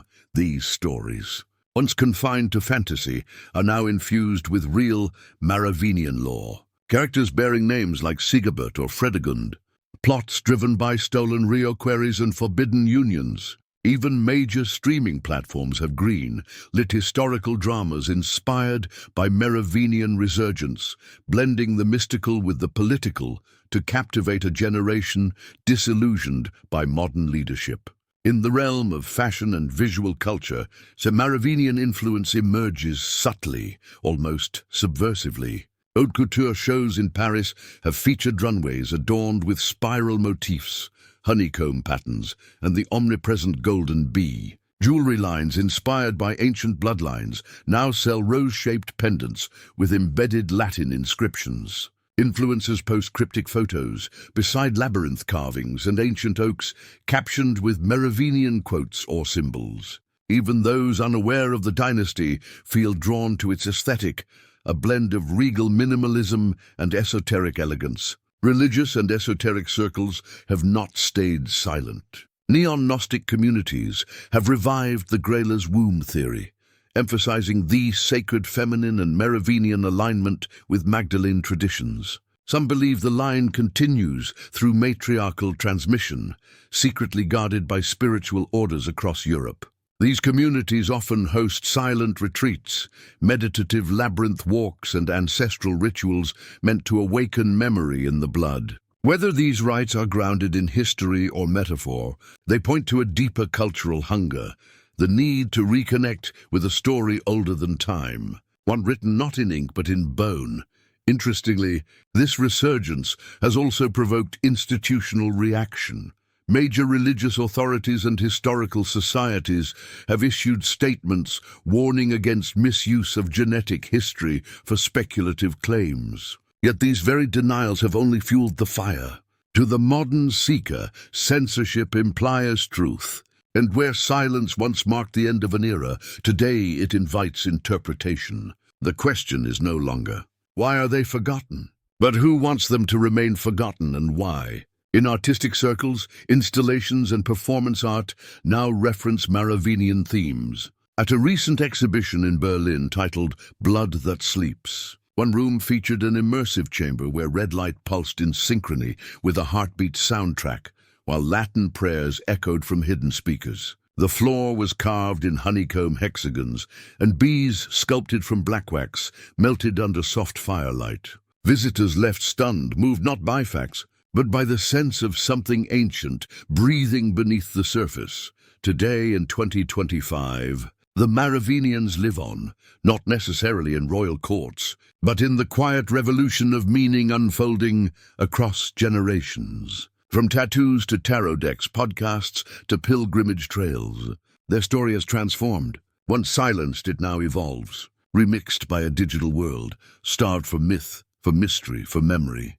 Their blood, whether literal or symbolic, pulses, not through empires, but through minds daring enough to ask, what if history is not only what we've been told, but what has been hidden? The Merovingians are no longer merely names on parchment. They are archetypes resurrected through data, design, and desire. And perhaps in this fusion of ancient mystery and modern inquiry, we find not only echoes of a lost dynasty, but the reawakening of timeless questions. History prides itself on chronology. Names, dates, treaties, battles, each meticulously etched into textbooks, as if the past were a puzzle we've already solved. But the Merovingian story refuses to behave. Instead, it curls like smoke between known facts and fading echoes. It resists closure. It thrives not in what we know, but in what remains uncertain, and perhaps that is why it still captivates. Because despite centuries of study, the questions outnumber the answers.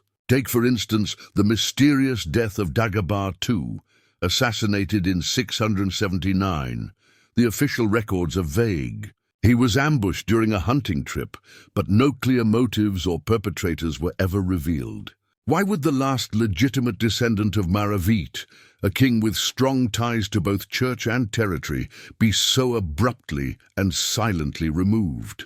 Was it political rivalry or something more concealed? A deliberate act to erase a lineage?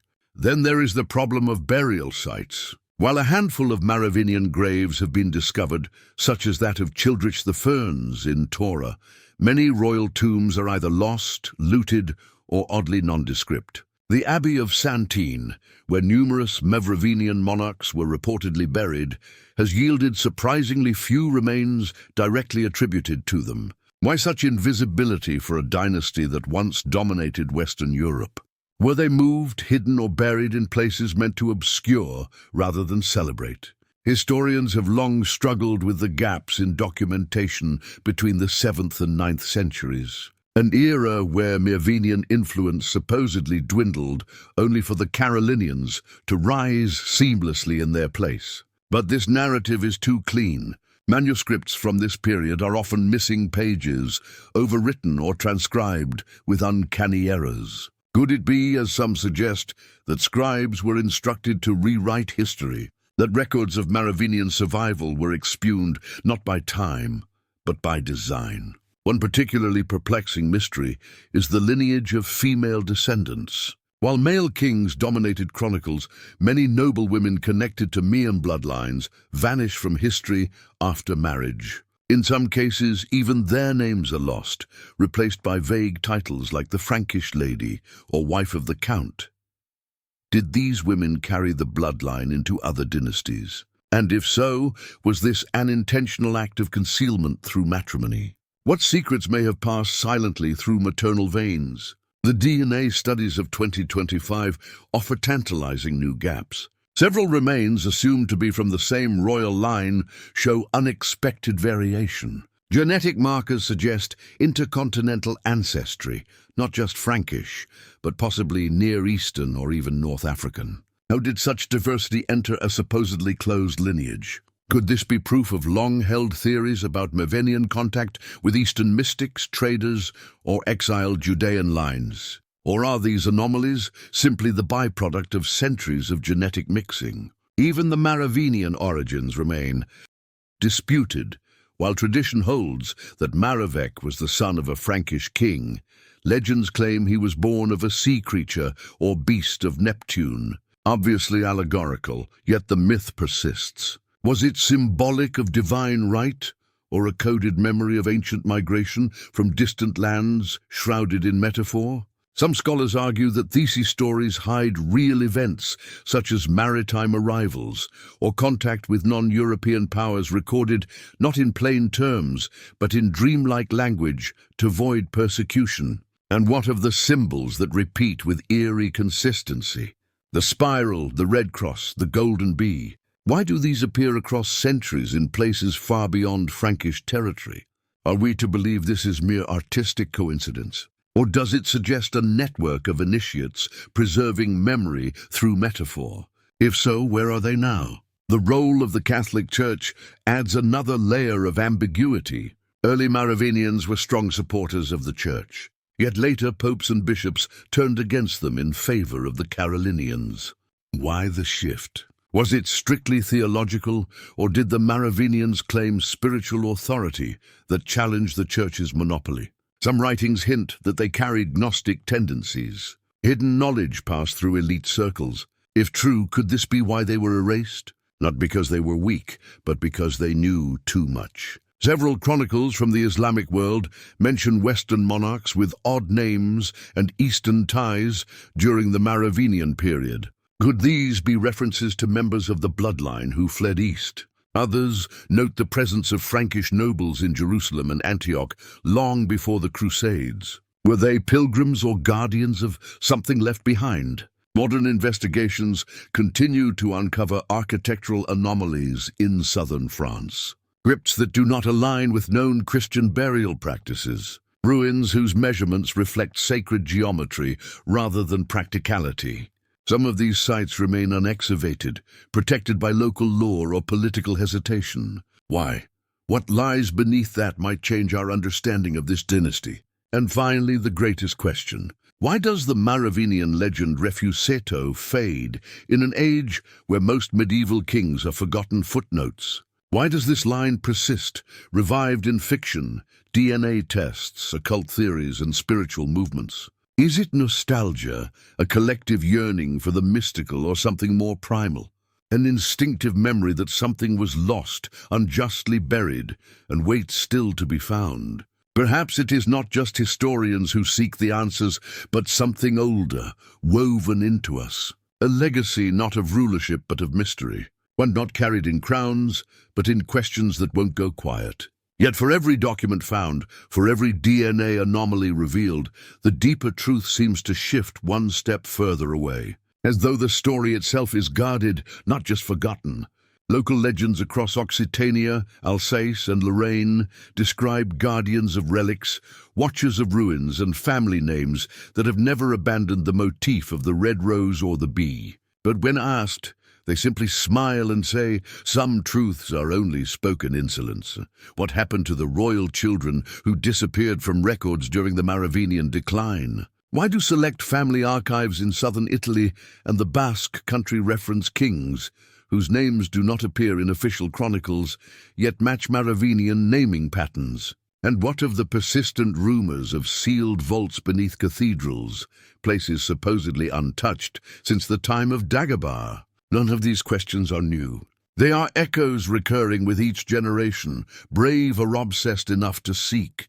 And perhaps that is the final gap, not in knowledge, but in memory. What if the most important pages were not lost, but buried, deliberately waiting for the right eyes, the right hands, and the right moment in time? Silence is not absence. It is presence unspoken. In the story of the Merovingians, silence is more than a historical gap. It is an entity, a deliberate force. 1,000 years of echoes lie not only in stone ruins and weathered parchments, but in what was not said, what was not written, what was removed. And in that silence something stirs. For the seeker, it is not emptiness. It is invitation. Memory too is fragile. It bends to politics, to victors, to the passage of time. Yet some memories resist. The Merovingian name, severed from its throne, lingers like a ghost over the map of Europe. Not in power, but in persistence. Why? Perhaps because their legacy eyeless, about control and more about mystery. Not about domination, but defiance. Not what they ruled, but what they may have known. When a legacy is denied closure, it gains endurance. The death of Dagobah II without justice, the vanishing of royal children without explanation, the silencing of Merovingian women without trace. These are not just tragedies. They are seeds that have grown into questions, stories, symbols, and searches across generations. You hear them in quiet libraries, in candlelit churches, in the click of DNA search engines, in every whisper that starts with, "What if?" What if a bloodline was never broken, only buried? What if memory is not a record of the past, but a code to be deciphered? What if the real inheritance of the Merovingians was not a crown, but a challenge? To look deeper, to question more, to refuse the narrative we're handed, and listen instead to the hush beneath it. In this way, the Merovingians may be more relevant than ever. In an age of instant information and shallow truths, they remind us that not all knowledge is loud. Some truths arrive in riddles, some wisdom comes wrapped in silence. The modern world has little patience for mysteries without answers. But legacy, true legacy, does not need resolution. It needs resonance. Symbols pass through time. Bees, roses, spirals become more than decoration. They are messages in a language that requires patience.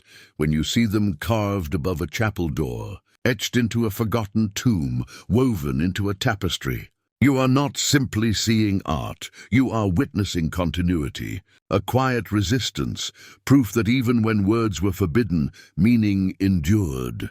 And what of you, the listener? the one leaning into the darkness, letting history settle into your bones as sleep approaches. Perhaps you felt it. That strange awareness that something is missing from the version you were taught. The textbooks are too tidy. That silence isn't accidental.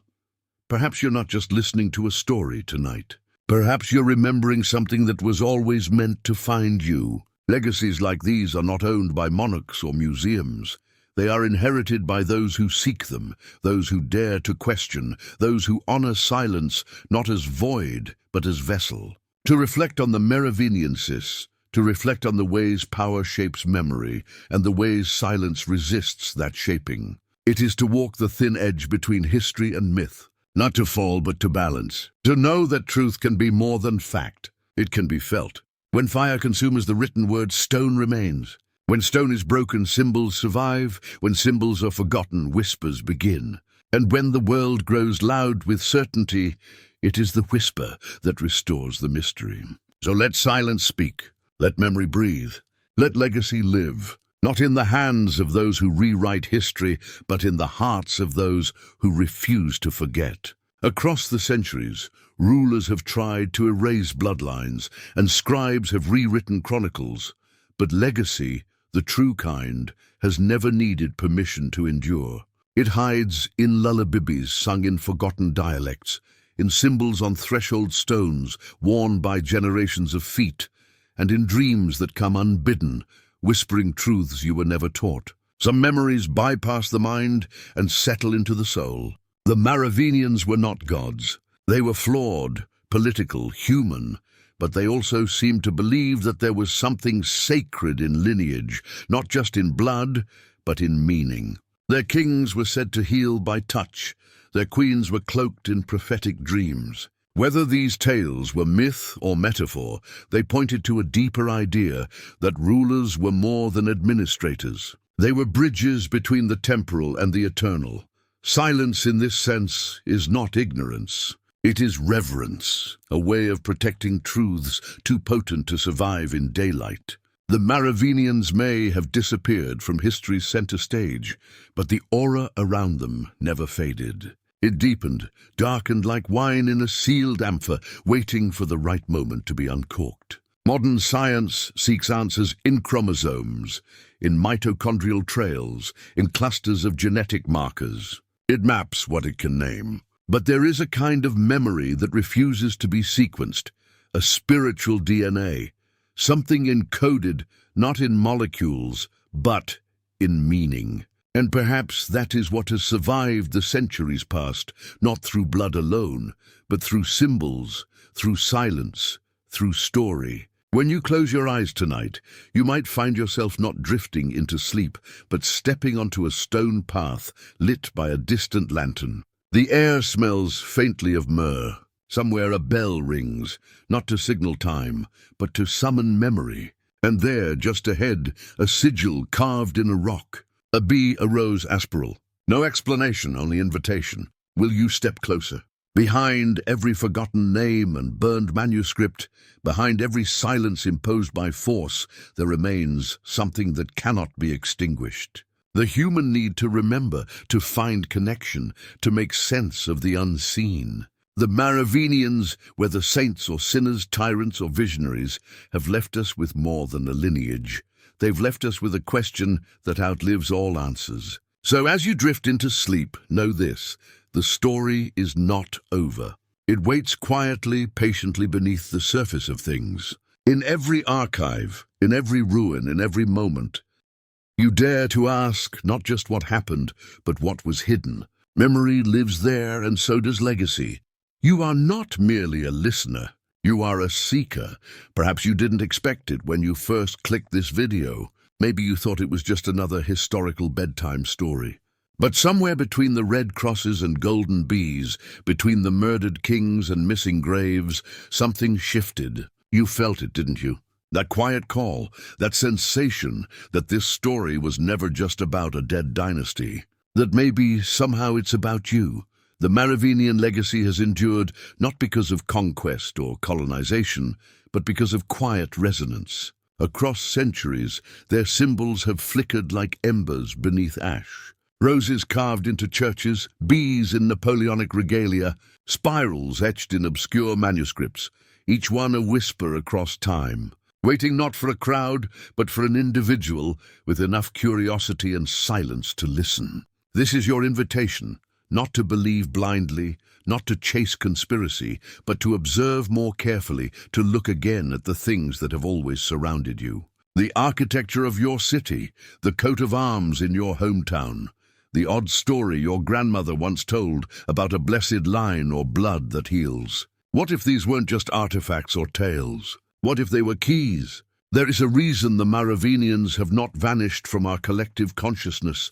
The whispers endure because something somewhere resists eraser. This resistance is not loud. It is subtle, spiritual, symbolic, and the endurance of this story lies not in royalty but in readiness to remember. The seekers are never many. They don't need to be. Undai is enough to carry the thread forward. One who walks where others do not. One who senses there's more to history than the official version. Perhaps it's you, or perhaps you've only just begun to listen. Throughout this journey, we've walked shadowed halls and silent ruins. We felt the cool weight of ancient stones beneath our hands, breathed in the dust of cathedrals, and stepped over thresholds inscribed with forgotten sigils. And still, the story does not conclude. It is not meant to. The Merovingian legacy is not a closed book, but a labyrinth, and within it, each seeker leaves their own mark. The great cathedrals of France, Chartres, Reims, Sandon, hold more than Gothic arches and saints' relics. Their dimensions whisper sacred geometry. Their stained glass burns with coded color. Their labyrinthine floors mirror the celestial, as if to guide not just pilgrims, but guardians of memory.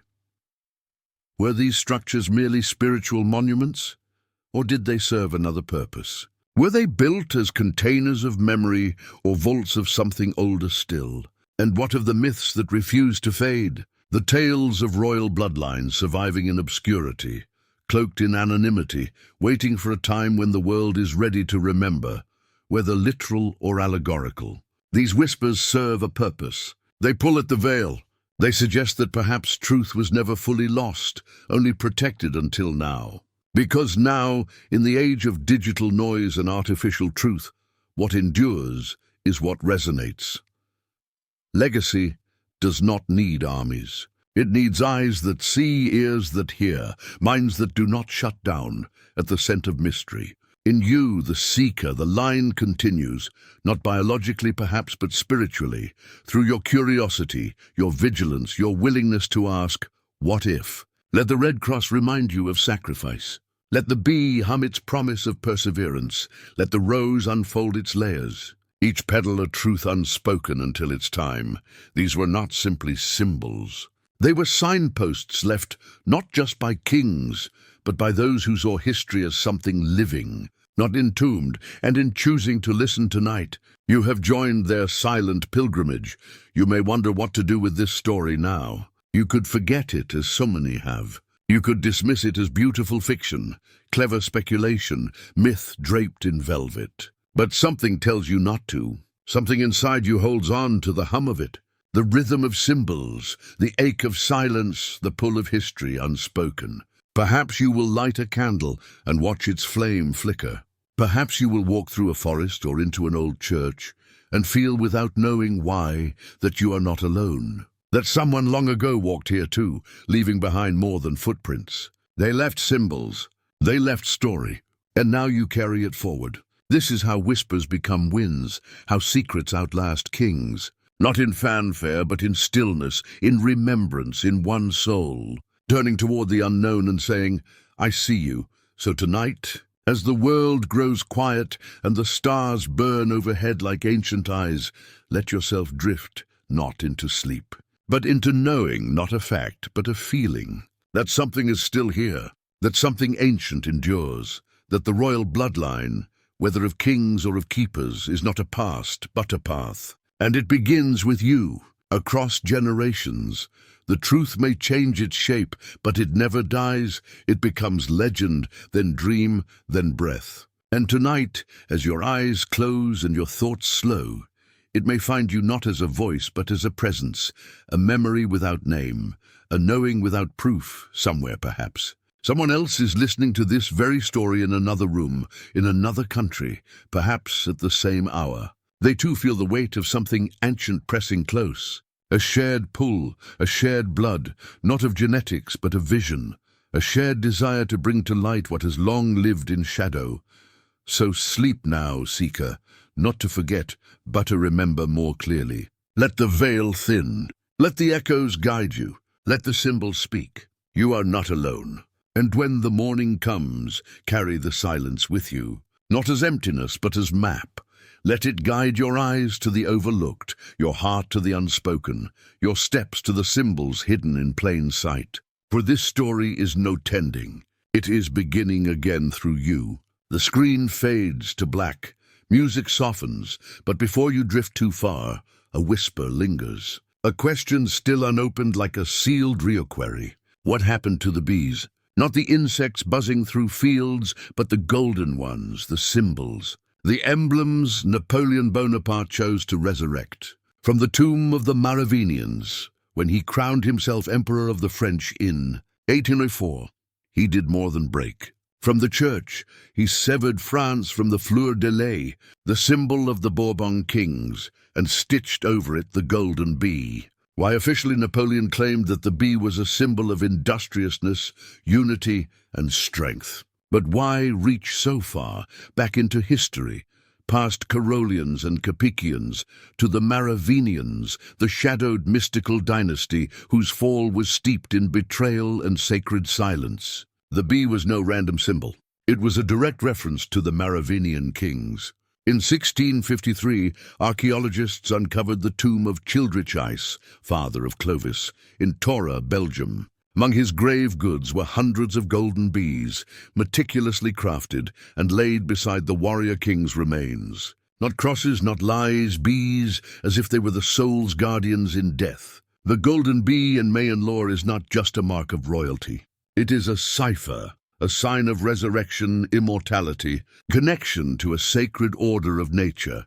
In pre-Christian Gaul, the bee symbolized the soul's journey and was taught to connect earth and sky, mortal and divine, by invoking it. Napoleon was not just dressing his regime in ancient glamour, he was aligning himself with a bloodline long thought extinguished. He was telling a story, a whispered tale that he too was heir, not by birth but by echo.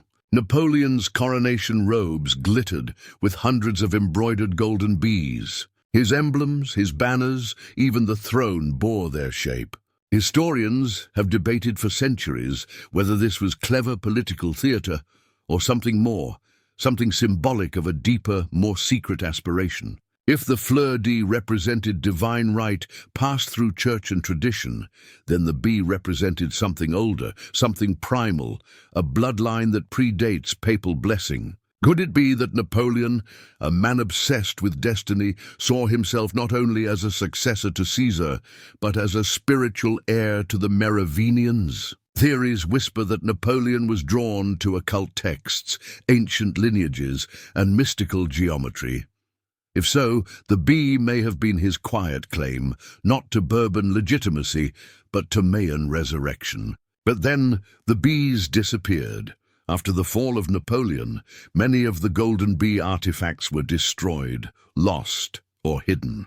The First and Second Empires collapsed into memory, and with them the sacred symbols vanished again into the folds of forgotten crypts and silent archives. It was as if history had closed the door on the myth once more. Until now, in early 2024, a team of preservationists working beneath N Cathedral, once the seat of Charlemagne, the very man who eclipsed the Merovingians, made a discovery behind a sealed stone partition in a damp crypt untouched for decades. They found 3 reliquaries shaped like bees, delicately cast in gold, each barely the size of a walnut.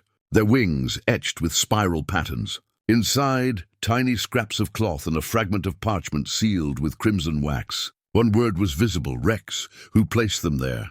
When and why bees? Theories abound. Some believe they were smuggled out of France after the fall of the Second Empire, hidden by loyal Bonapartists who believed the sacred connection to the Merovingian myth must be preserved. Others point to even more obscure rumors that secret societies obsessed with bloodlines and divine rights saw in Thebes a relic worth protecting at all costs. But perhaps the most compelling theory is also the most unsettling, that the bees were meant to be found. A whisper through time, triggered only when the world was ready to remember, ready to question what it has forgotten. Why else seal them within Aachen, a city soaked in Carolingian legacy? Was it a warning to the usurpers, or attribute to those who had come before? Their placement in N creates a curious symmetry. Child's bees discovered in Torah in the 1600s, resurrected by Napoleon in the 1800s, and now rediscovered in 2024 beneath the seat of his conqueror's line. Like bookends on a secret history, a silent reminder that the past is never quite dead. It hums beneath the floorboards, it waits, and the bee once again takes flight in our minds. Was Napoleon truly seeking to resurrect a bloodline? Or was he invoking a myth powerful enough to shape belief, identity, and destiny? Perhaps both. Perhaps that is the true legacy of the bees. They are not answers, they are invitations. Whispers stitched into robes, pressed into wax, buried beneath stone. Silent but waiting for you to notice. Even now, scholars and cryptographers are analyzing the bee reliquaries. Could the spiral engravings correspond to sacred geometry? Might the parchment contain encoded genealogies, prayer fragments, or instructions left for a future generation of seekers? Every detail raises new questions. Why were there 3 bees? Why in Aachen? Why now? Some say the bees are calling once more. Social media lit up with speculation within hours of the discovery. Some claimed the find confirmed that a Merovingian heir lives on in secret. Others suggested a ritualistic meaning.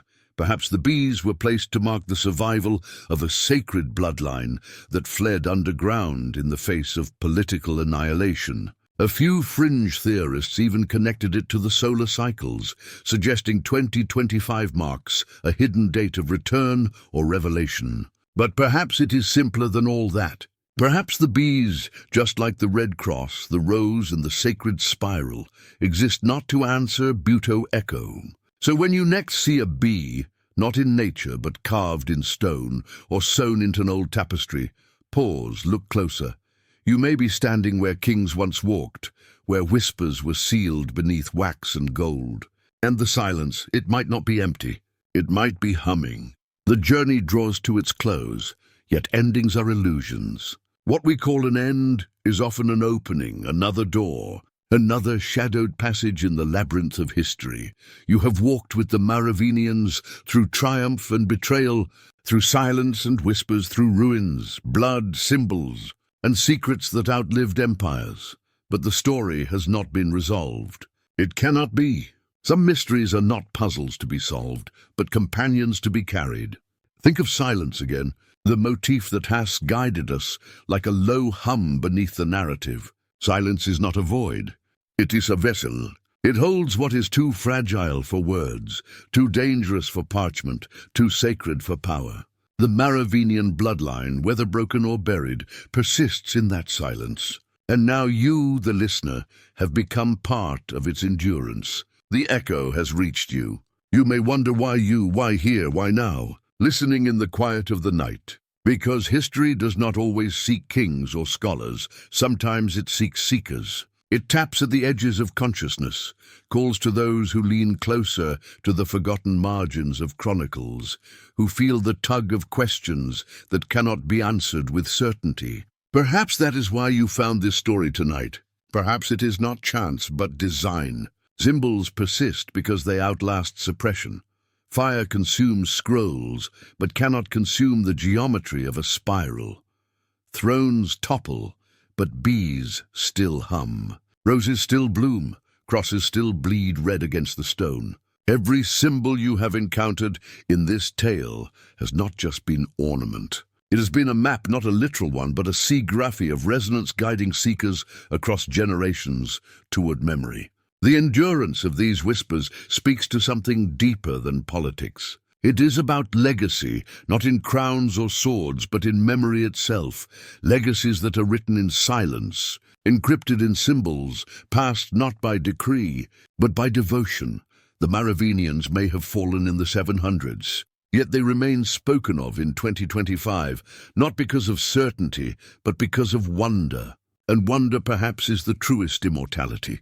Close your eyes for a moment and imagine a procession of centuries, each one dimly lit like a cathedral aisle at dusk. At the far end, a door, behind it the truth of the bloodline. You may never open it, few ever will, but to walk the aisle, to notice the candles, to feel the hush, that is the inheritance, that is the gift. The walk itself is meaning. What does this mean for you here and now? Perhaps nothing, perhaps everything. Perhaps it is just a story you will forget by morning. Or perhaps it will linger like a whisper in your thoughts, tugging at you the next time you see a bee embroidered on a tapestry, or a rose carved into stone, or a spiral traced on an old page. You may stop. You may feel something stir. And in that moment, you will not be alone. You will be walking with centuries. Because seekers are not defined by answers. They are defined by their willingness to listen, to notice, to carry the silence with reverence. You are one of them now. Whether you chose it or not, you have heard the whisper. And once heard, it cannot be unheard. So let the silence endure. Let it accompany you into sleep. Let it come in your dreams, not as burden but as gift. For mystery itself is a form of memory. And memory is a form of legacy. And legacy, true legacy, is never about possession. It is about persistence. Perhaps centuries from now, someone else will hear these same whispers. Perhaps they will hear them through another story, another medium, another voice. And perhaps they too will feel the hum. This is how mysteries survive, not in proof, but in presence, not in answers, but in endurance. And now, seeker, a final whisper before you drift away. The Merovingians are not gone. They are not here. They are not then. They are not now. They are simply waiting. Waiting in the silence, in the symbols, in the echoes you carry with you. Waiting for you to remember. If this story has followed you into the night, if the bees and roses and spirals have stirred something within you, then you already know. The silence is never empty. It is alive. It is calling, and it will follow you long after the final word fades. So listen, wonder, carry it, and when you are ready, whisper it forward. Ward.